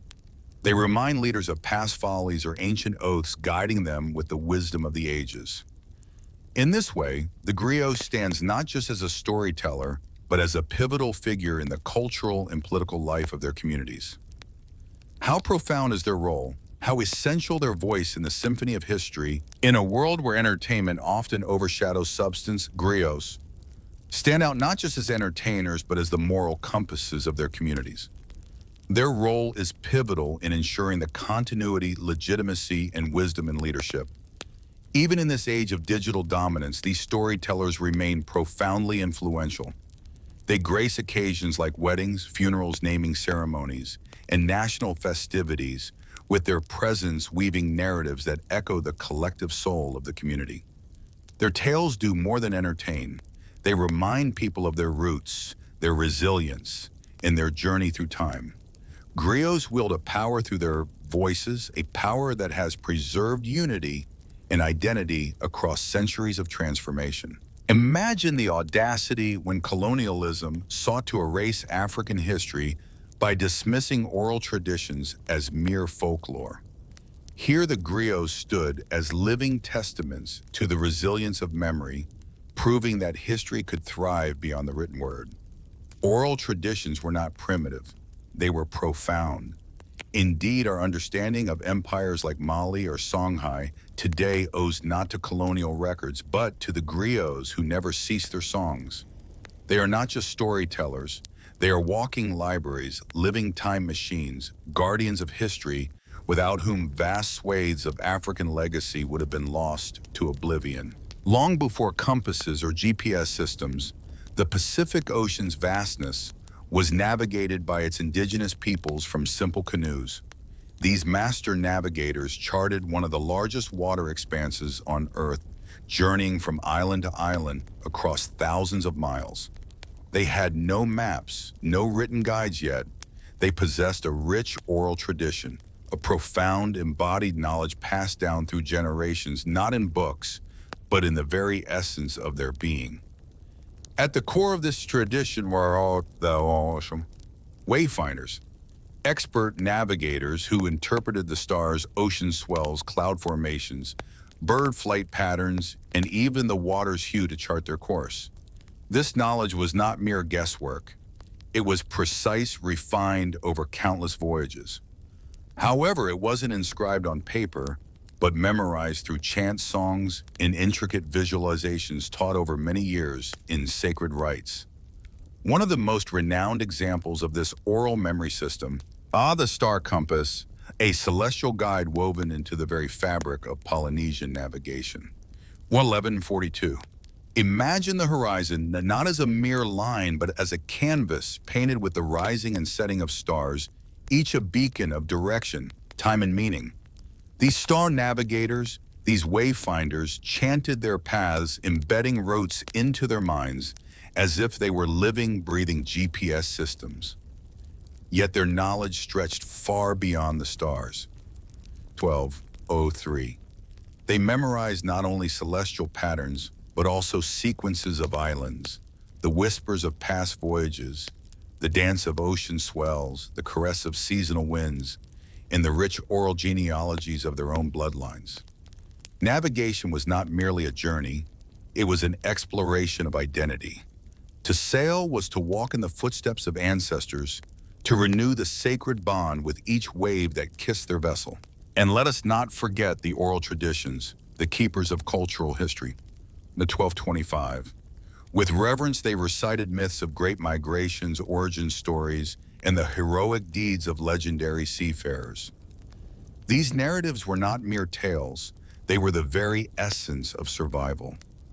They whispered secrets of when to set sail, where to find fresh water, which reefs to steer clear of, and which omens to respect. When European explorers ventured into the Pacific, they stood in awe of this navigational mastery. Some in their ignorance dismissed it as mere chance or instinct. But time has vindicated these ancient mariners. Modern researchers with humility have begun to unravel the profound cognitive complexity behind these techniques. 113.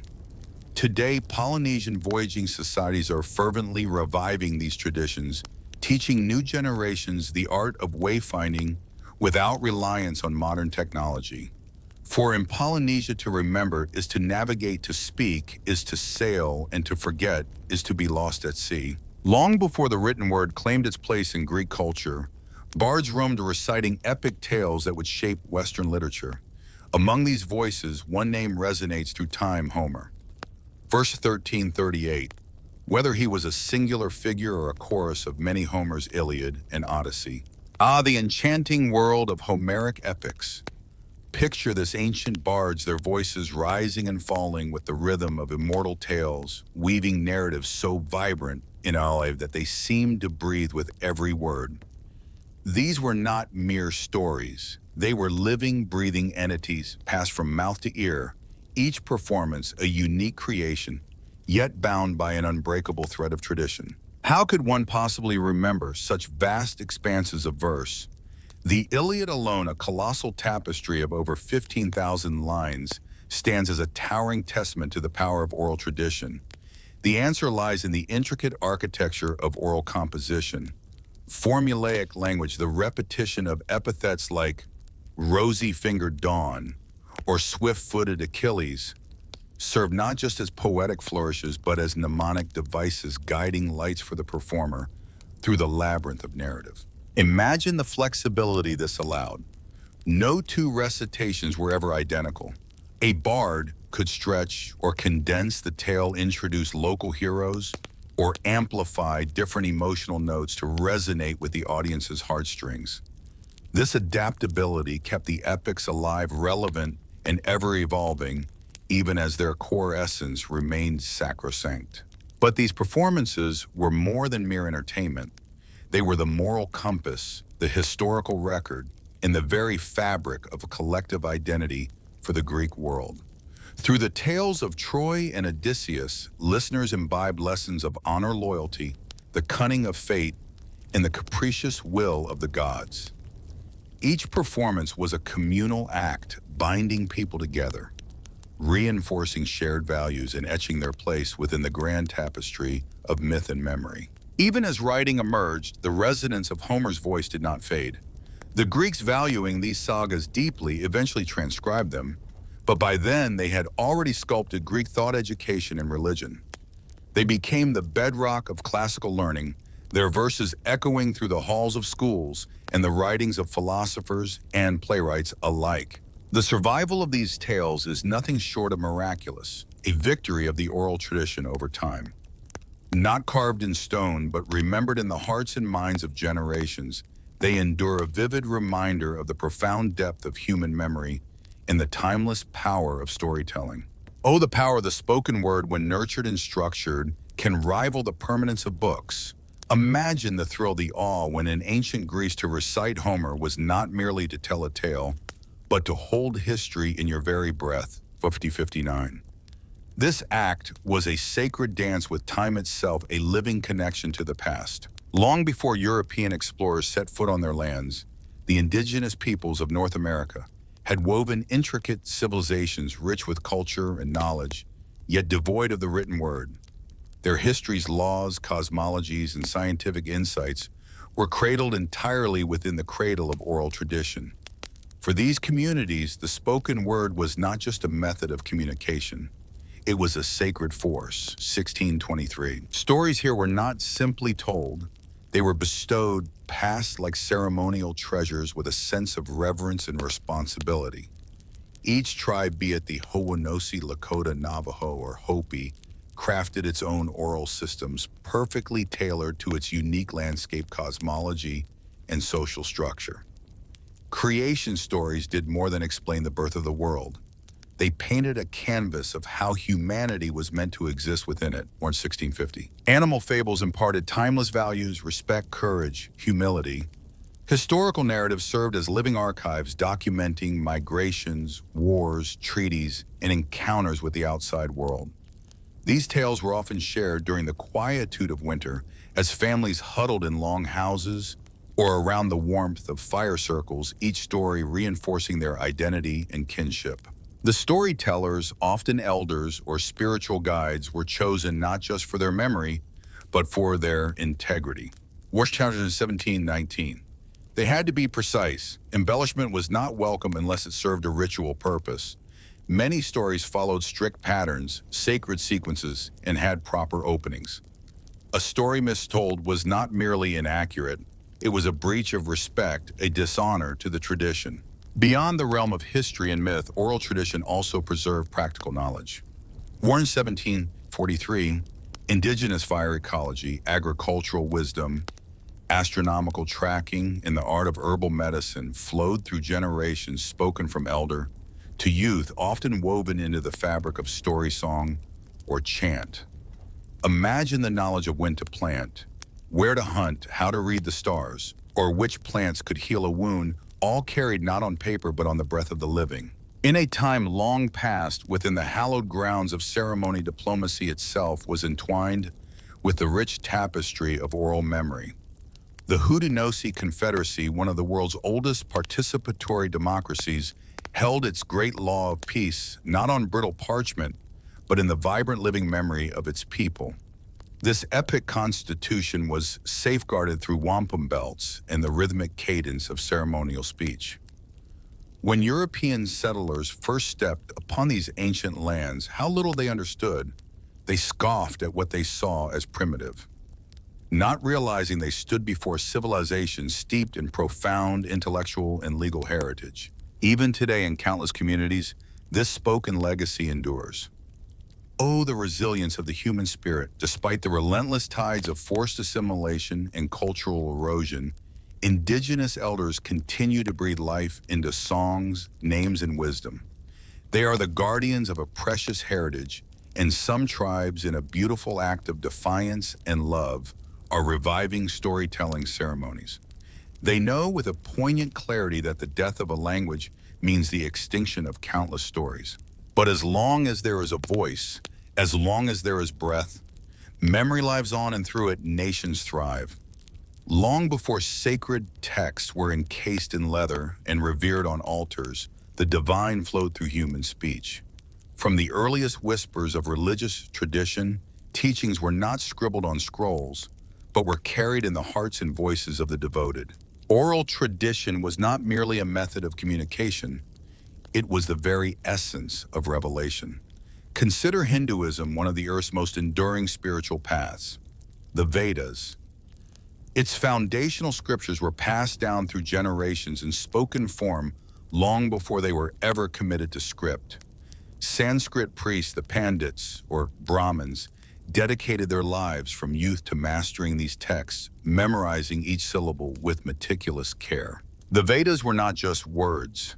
They were sounds believed to resonate with cosmic power. Accuracy in their recitation was not just important, it was sacred. A single mispronunciation could alter the spiritual impact. Thus, the oral tradition was treated with a precision that was both rhythmic and reverent. And what of Islam? Here too, the divine word was not first penned but recited. The Quran, considered by believers to be the direct speech of God, as revealed to the Prophet Muhammad, was preserved through the voice.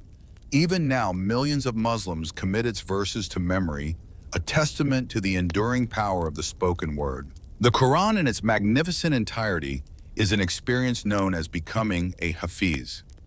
Here, the oral tradition is not merely an addition to the written text, but forms the very heart of its essence. Imagine the melodic cadence of Quranic recitation flowing from teacher to student, a living thread that weaves spiritual meaning and connects the listener to centuries of unbroken transmission. It's the 2540. Christianity, too, has its roots deeply embedded in oral tradition. Picture the tales of Jesus, his parables, his miracles whispered and proclaimed aloud in gatherings before the Gospels were ever penned. Early Christian preachers, their voices echoing through villages, spoke to crowds, debated, and converted hearts. Even when the New Testament was finally compiled for the majority who couldn't read, faith was something you heard, not read. 1:21:04. Psalms were not just read, they were sung. Sermons were not merely spoken, they were preached. Scripture found its life in the ears before the eyes. In Judaism, the oral tradition underpins rabbinic teachings. The Mishnah and Talmud, those monumental texts of Jewish law and interpretation, were initially preserved through intricate chains of oral transmission. Rabbis engaged in spirited debates, memorizing thousands of lines before any was committed to ink. Law 31. Across these faiths, oral tradition was the lifeblood, ensuring that the divine remained vibrant, dynamic, voiced, and sung. Today, believers carry on these ancient practices. Scripture is chanted, prayers are recited, mantras are whispered. For the faithful, the sacred isn't confined to the written word. It's what's heard, what's remembered, what lives in the very breath of humanity. Warns 21:58. Long before the era of modern courtrooms and printed legal codes, communities worldwide maintained complex legal systems through oral tradition.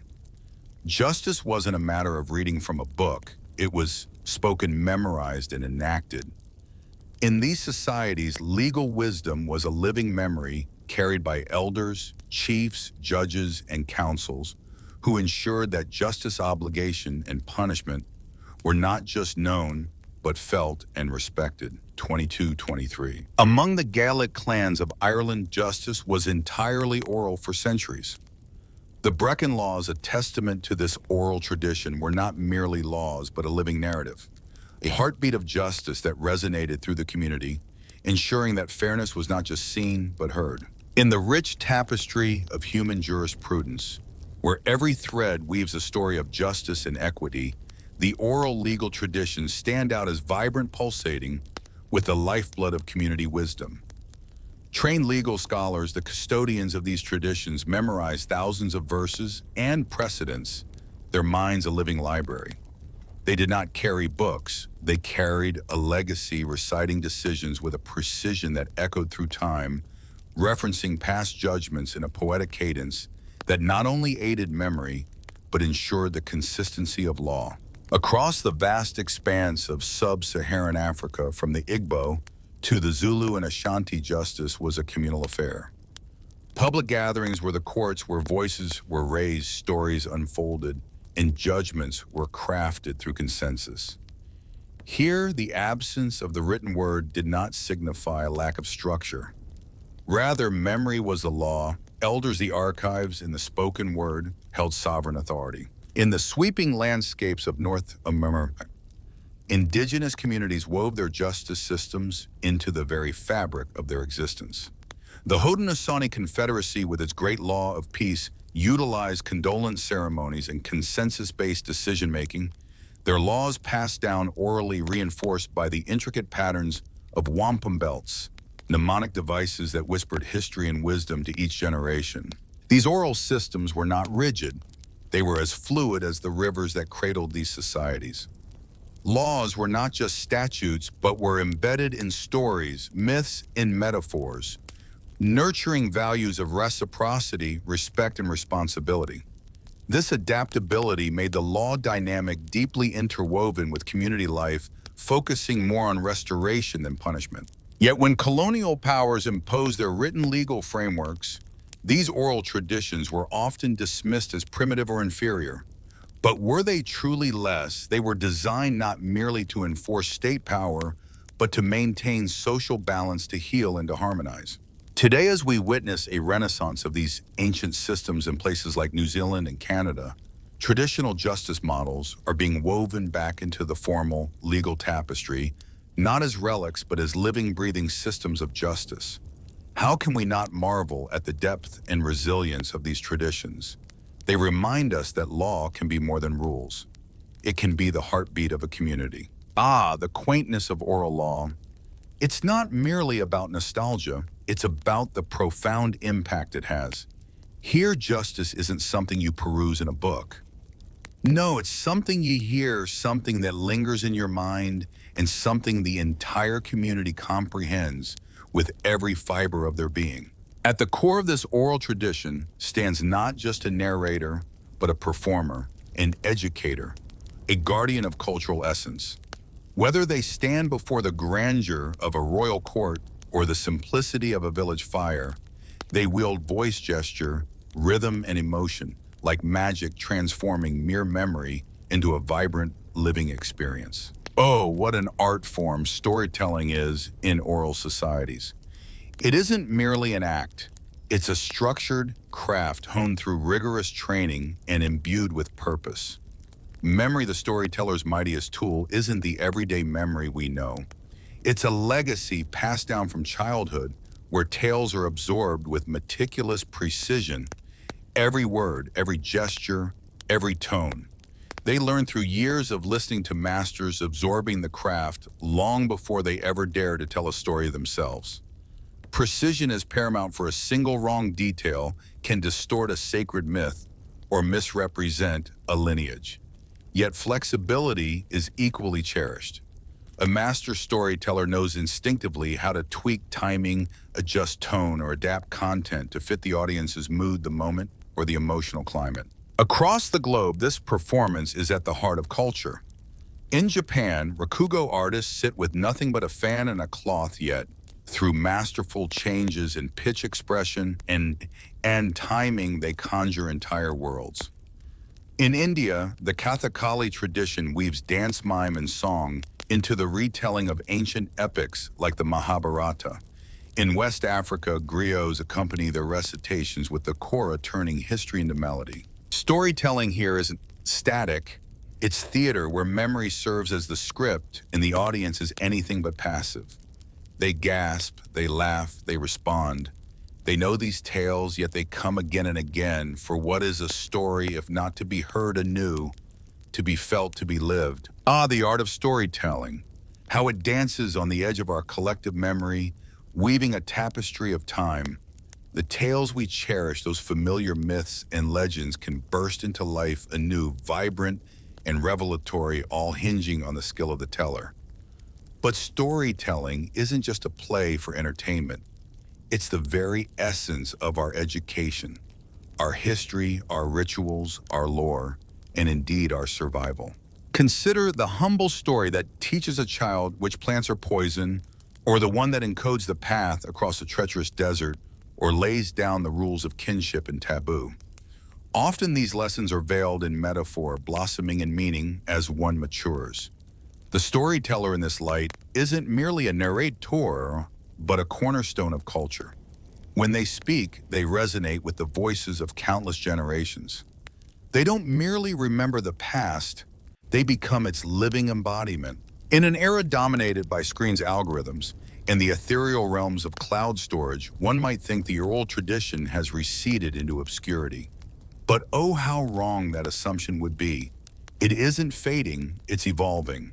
The digital age, rather than erasing our spoken heritage, has thrust it onto new stages, to new audiences, imbuing it with fresh power. Memory, voice, and story stand once more at the heart of our existence, not only in ancient rites, but in the podcasts, spoken word poetry, voice notes, and viral videos that populate our digital world. The medium has changed, yet the human impulse to share through voice remains unaltered. Social media, in its irony, has led us back to something profoundly ancient. TikTok creators weave modern parables in mere seconds.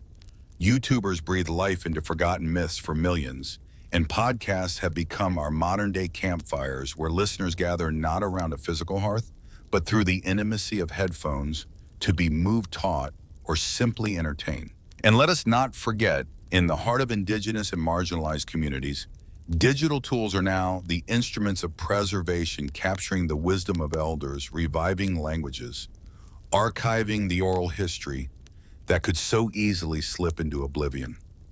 Technology in this dance of progress empowers voices once ignored, allowing grandmothers to share ancestral tales and children to learn the songs of their tribe through the simple act of recording on a smartphone. Imagine the power of oral traditions, once confined to the memory of a single storyteller, now soaring across continents like a phoenix reborn. 29:14. The entirety of these sacred archives, these whispers of history, are now cradled in the digital realm, accessible with a mere touch. Can you fathom it? With a click, a story once locked away in one mind now resonates in thousands. Yet this digital renaissance prompts us to ponder deeply what becomes of the spirit of a tale when it is ensnared in the cold embrace of a file. Does the recorded voice carry the same vibrancy, the same sacred weight as when it was breathed into the air by living lungs? Will the youth of tomorrow still know how to truly listen, to engage with a story not just through their ears, but with their very essence? The digital world, with all its marvels, offers permanence to oral traditions, yet at what cost? It severs the umbilical cord of live interaction, that dance of gestures, emotion, silence, and community that once defined storytelling. A story shared face-to-face is alive. It breathes with the mood of the room. It adjusts to the listener's age. It respects the hour of the night. But can a story still draw breath when archived in digital silence? Here lies the crux. The delicate balance oral tradition need not fade into obscurity with the advent of technology. It can evolve, intertwine with 30:12. Podcasts can cradle memories, live streamed, storytelling can weave together a global tapestry of listeners. The essence lies not in the medium, but in the spirit behind it. As long as there are voices to speak and ears eager to listen, Oral tradition thrives not as an artifact of the past, but as a vibrant bridge to the future, its narrative continuing to be etched not with ink, but with the voice itself. And as we ponder these transitions, let us journey to the Sewa Oasis, a gem hidden in Egypt's vast western desert. Mr. Iron, the Yamar was to 3039, beyond Dune, that undulate like ocean waves and sun-bleached rocks that dance under a merciless sun. This oasis stands as a testament to life's resilience. Here, where the desert's aridity should reign supreme, springs of cool fresh water bubble up, groves of date palms sway, and olive trees defy expectation. But Siwa's true allure transcends its verdant defiance. In the heart of the desolate expanse where Egypt's sands merge into the vast emptiness of Libya, lies a sanctuary so profound that its very essence seems to whisper through the wind. Here, the divine voice once resonated not just as a call, but as a profound echo from the sacred sands. The temple of the oracle of Amun Shwon at Siwa, an outpost of spiritual significance, stood as a beacon of the divine dedicated to one of Egypt's most revered deities. Amun, a god whose dominion stretched beyond the Nile's embrace, was not merely a deity, but a symbol of unity and power merging with Ra to form Amun-Ra, the king of the gods. But the oracle of Siwa was more than a place of worship. It was a lighthouse for the soul where individuals from all walks of life ventured not to bow in blind reverence, but to seek answers to the deepest questions of their existence. Unlike the grandiose temples of Thebes or Karnak, this sanctuary was humble in its architecture. Constructed from limestone and mud brick, it bore the marks of time sculpted by the relentless sun and the whispering winds. Its strength was not in its size, but in its silence and secrecy, nestled within sandstone cliffs, gazing over the endless desert. It was less a monument and more a divine murmur hidden intimate and potent. The oracle, through the high priestess trances or ritualistic ceremonies, spoke with the voice of Amun, providing guidance on matters of war, lineage, and self. From the humblest peasant to the mightiest pharaoh, all made the pilgrimage across the scorching sands, yearning for a glimpse into their fate. What set Siwa apart was not merely its isolation, but its fierce independence. Though technically within Egypt's realm, it danced to its own rhythm, its people speaking a Berber dialect, its priests guarding the oracle's sanctity with an autonomy as formidable as the desert surrounding them. To reach Siwa was a testament to one's resolve, but to truly hear its whispers, one had to be ready to listen with the heart. The voice of the oracle was a treasure bestowed upon a rare few, offering what many sought but seldom received: certainty from the divine, or so it was fervently believed. The oracle of Armen Sewa stood apart from its counterparts. It did not reside in the vibrant cities of Egypt or the opulent temples of the Nile Valley. Instead, it was nestled in an expanse of solitude encircled by endless dunes in the eerie whisper of the wind. This seclusion imbued it with an aura of mystique and formidable power. It was thought that only in such profound silence could the gods' whispers be truly heard. The rituals of this oracle were enveloped in layers of secrecy. The high priest, serving as the lunar deity's conduit, would withdraw into the sacred inner sanctum, a place where only a chosen few were ever allowed to tread. Within a chamber thick with the scent of incense and shielded by robust stone walls, he would descend into a trance-like state. His voice, it was said, bore the profound weight of celestial wisdom. Questions were posed in whispers, almost afraid to disturb the sanctity of the moment.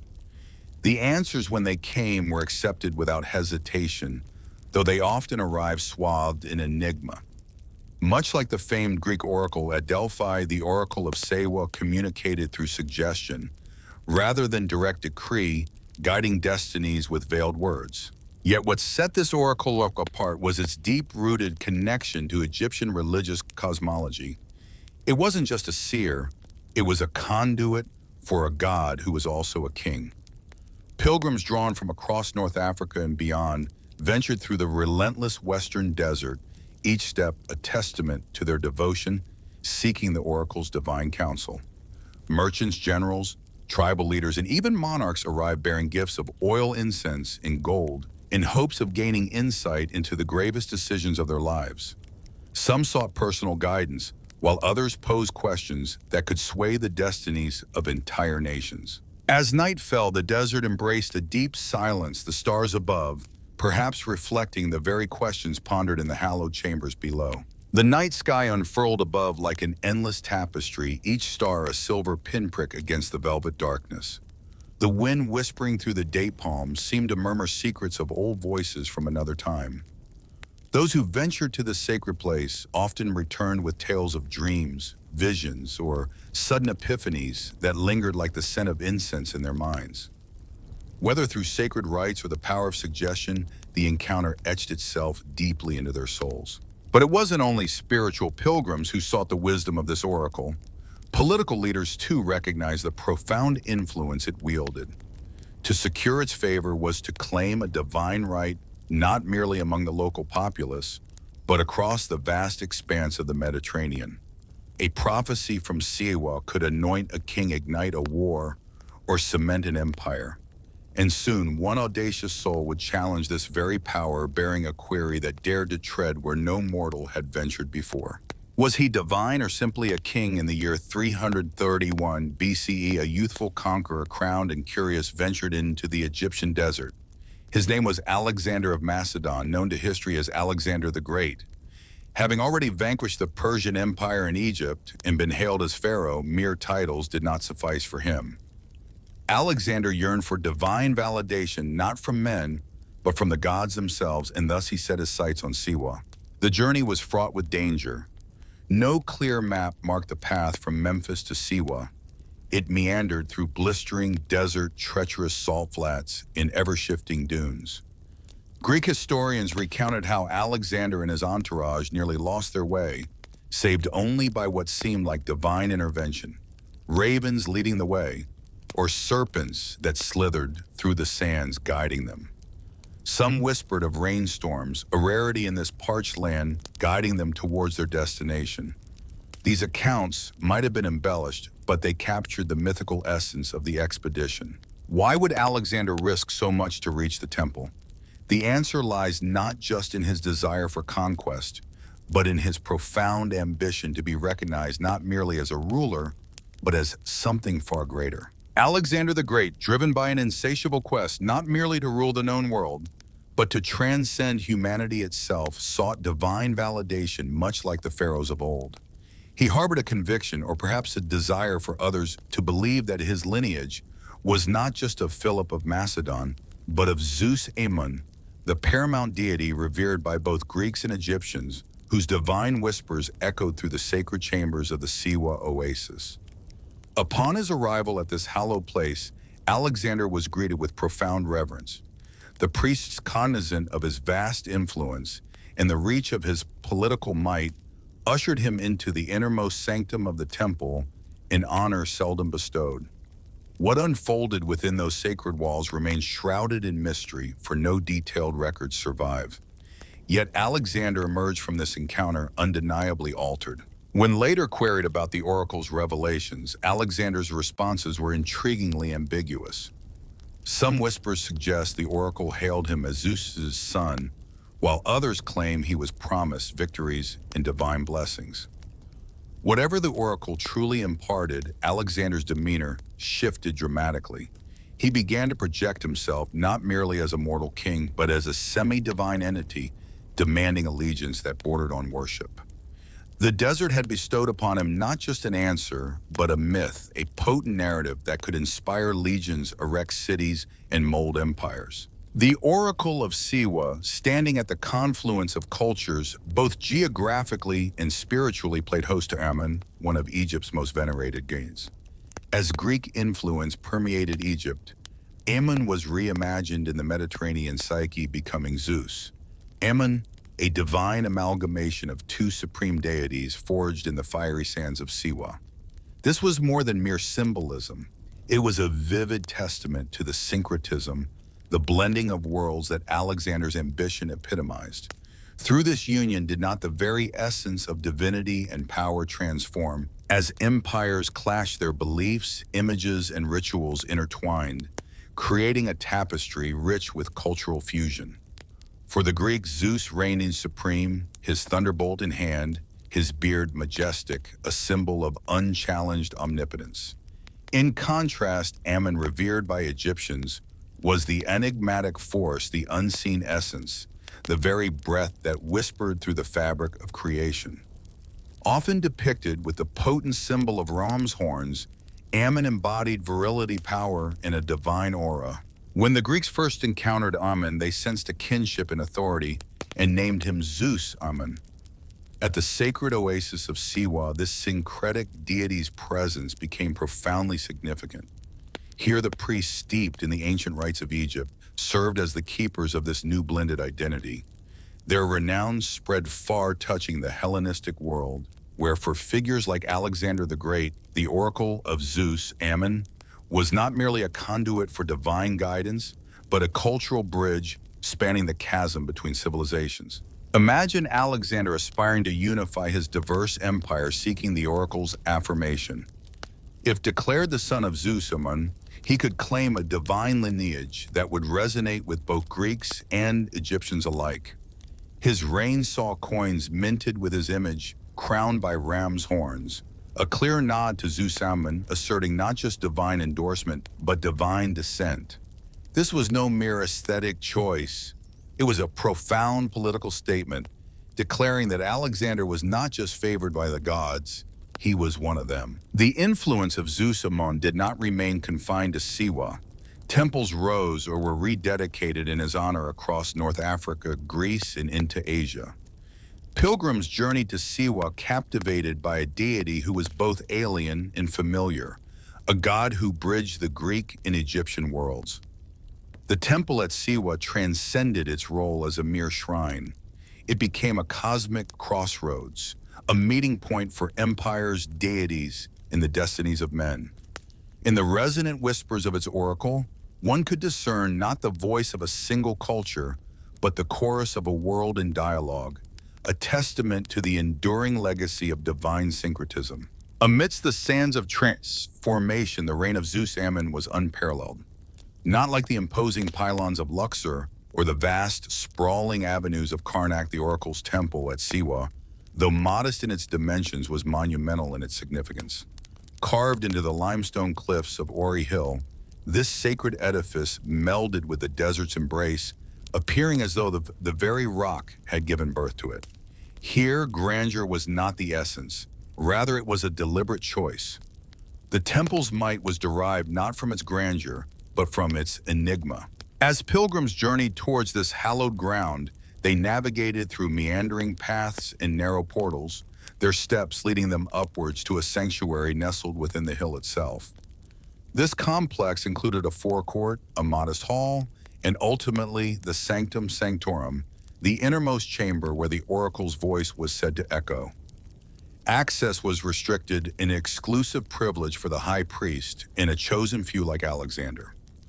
Its simplicity belied its sacredness.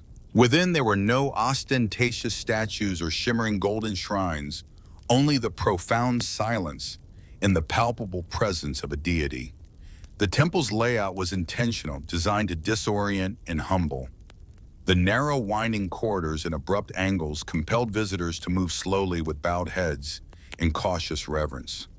In the vastness of the desert, where the horizon stretches endlessly, the temple offered a sanctuary of enclosure and stillness. Light was a scarce visitor here, and the air was thick with the scent of incense.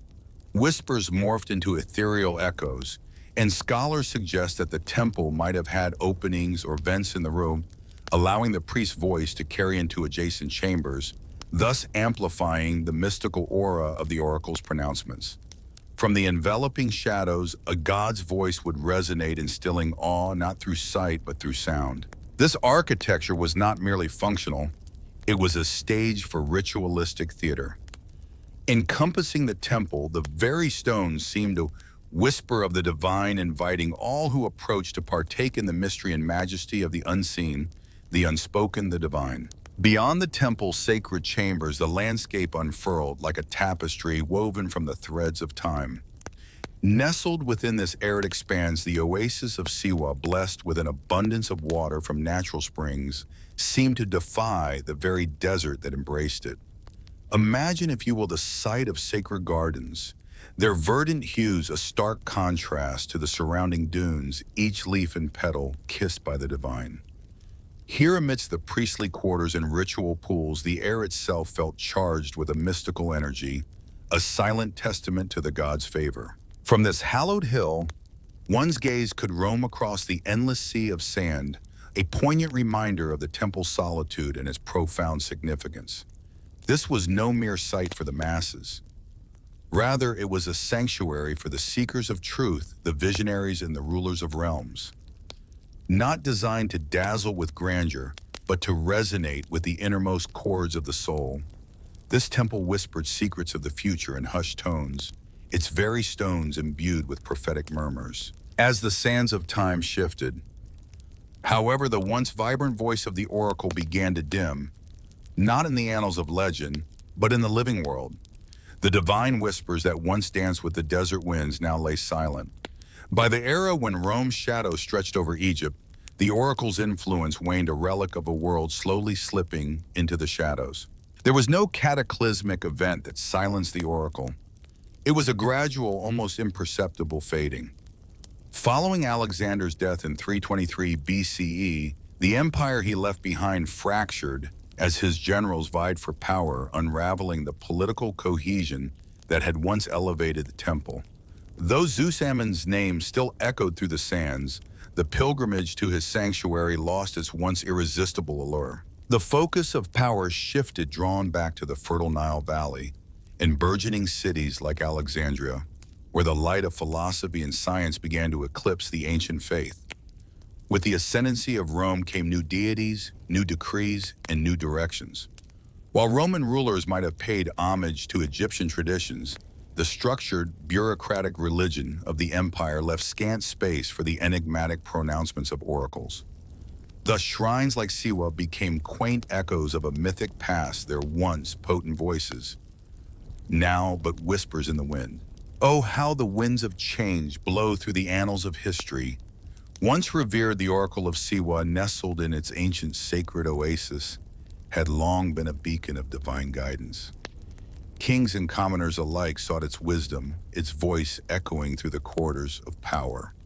But as the tide of Christianity surged through Egypt in the dawn of the Common Era, it cast a stark, unforgiving light upon the old pagan rituals. By the 4th century, under the shadow of a Christianized Roman Empire, the temples of the old gods began to close or transform.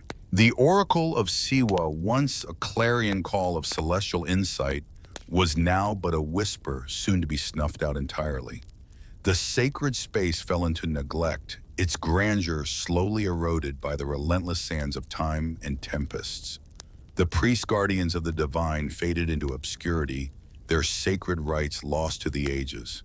The god who had once whispered secrets to Alexander the Great and counseled pharaohs now stood silent, entombed beneath the shifting dunes. Yet in its silence, Siwa did not perish. It transcended. It became a legend, a whisper of mystery and allure spoken of in the reverent tones of scholars and dreamers. The temple, devoid of its prophetic voice, had instead gained an aura of enigma. In this silence, the oracle found immortality not through prophecy, but through the memory of those who still spoke its name. For centuries, this once vibrant sanctuary lay concealed not beneath the rubble of war or disaster, but under the gentle shroud of forgetfulness. The oasis itself continued to thrive, its inhabitants living in quiet harmony with their heritage. Yet the temple, stripped of its pilgrims, bore the scars of neglect, its walls weathered by the ceaseless desert gales. Its stories, though cherished by locals, had slipped from the world's collective memory. Then came a resurgence, a reawakening. In the 18th and 19th centuries, as Europe's thirst for ancient Egyptian lore grew, explorers and scholars turned their eager eyes toward the western desert. Siwa, with its daunting isolation, protected by rugged terrain and wary tribes, became a siren call to these intrepid souls. In 1792, the first documented European visitor braved the journey drawn by the legends that whispered of a once great oracle, now cloaked in mystery and silence. An Englishman, William George Brown, dared to traverse the sands, his spirit undeterred by the vast whispering desert. Others, lured by whispers of a lost oracle once sought by Alexander the Great, followed in his footsteps. As the 20th century dawned, archaeologists and historians with fervor in their hearts began to earnestly survey the crumbling remains. The Akari Hill complex emerged as the probable site of the revered Temple of Amun.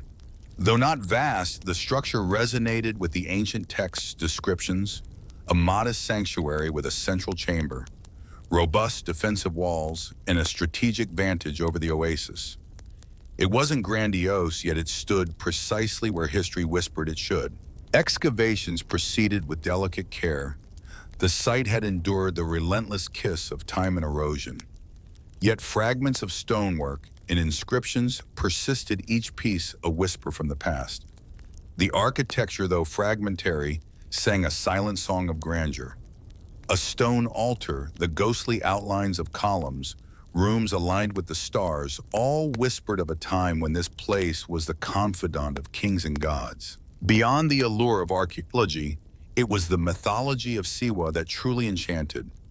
Imagine Alexander alone in this desert sanctuary, receiving words that would shape empires. This image has fueled the imaginations of countless poets, historians, and travelers, weaving fact with legend into a narrative that transcends time. Today, pilgrims of history and mystery still journey to Siwa, not to seek counsel from an oracle, but to immerse themselves in the profound silence that envelops the ruins. The temple, though weathered and worn, stands resilient. Its stones, sun-bleached and crumbling, still resonate with an ancient, unresolved energy. Ruins need not voices to speak. Their presence, their mystery, tells a story of its own. In Siwa, the stones remember what the world has forgotten. While the temple no longer echoes with the divine, the oasis of Siwa continues to pulse with life, culture, and memory. Far from being a mere footnote in history, Siwa thrives as a vibrant living community, its people the living testament to its enduring legacy. The guardians of a heritage that spans millennia. The oracle may have fallen silent, yet the very essence of its ancient whispers still dances through the language, the rituals, and the daily rhythms of Siwa. Here, the Siwans converse in Suwai, a Berber dialect as unique in Egypt as the oasis itself, a living monument to their ancient roots. Just as in the oracle's heyday, oral storytelling thrives with elders weaving myths, family sagas, and local legends into the fabric of community life, subtly blending Islamic faith with pre-Islamic customs. Imagine the thrill of hearing tales of Alexander's visit, not from dusty books, but from the vivid memories passed down through generations. The architecture of Siwa, too, is a silent storyteller.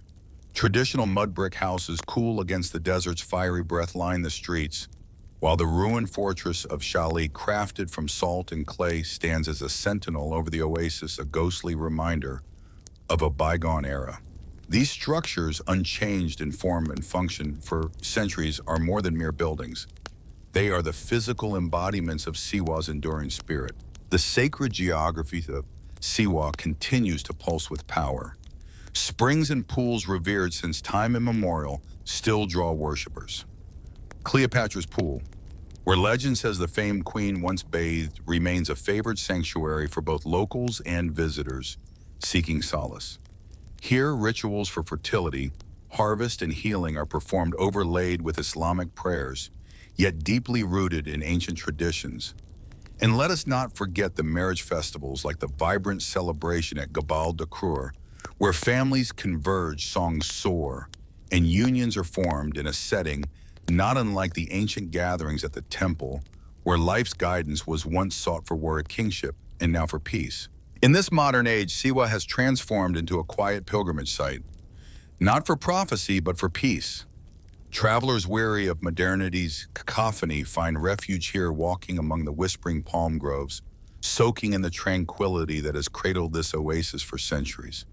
How enchanting, how profound to walk in the footsteps of history, to feel the pulse of a place where time itself seems to pause. In the profound silence of the desert, one can pause and reflect upon an era when deities whispered their wisdom from the very stones. Sewa teaches us that history transcends mere texts or archaeological findings. It thrives within the customs, the memories, and the very essence of people. Through them, the oracle's voice still murmurs, not with the roar of thunder, but through the gentle whispers of time. The temple of the oracle Adepa Sewa, though no longer in its prime, holds a legacy that endures not just in myth or memory, but in the hearts of those who seek truths beyond the written word. For ages, its voice has been a beacon guiding monarchs and offering solace to pilgrims. Today, its silence adds layers to its enigma, a silence so divine it weighs heavier than any spoken word. Few ancient sites exude such an aura of sacred uncertainty, where questions loom larger than answers. Sewa's oracle persists not through the revival of ancient rites, but in the tales we recount. Consider Alexander the Great standing amidst the sands, a mortal seeking affirmation of his divinity. Whether the oracle declared him a god or merely let him believe it, the result was the same destiny was forged.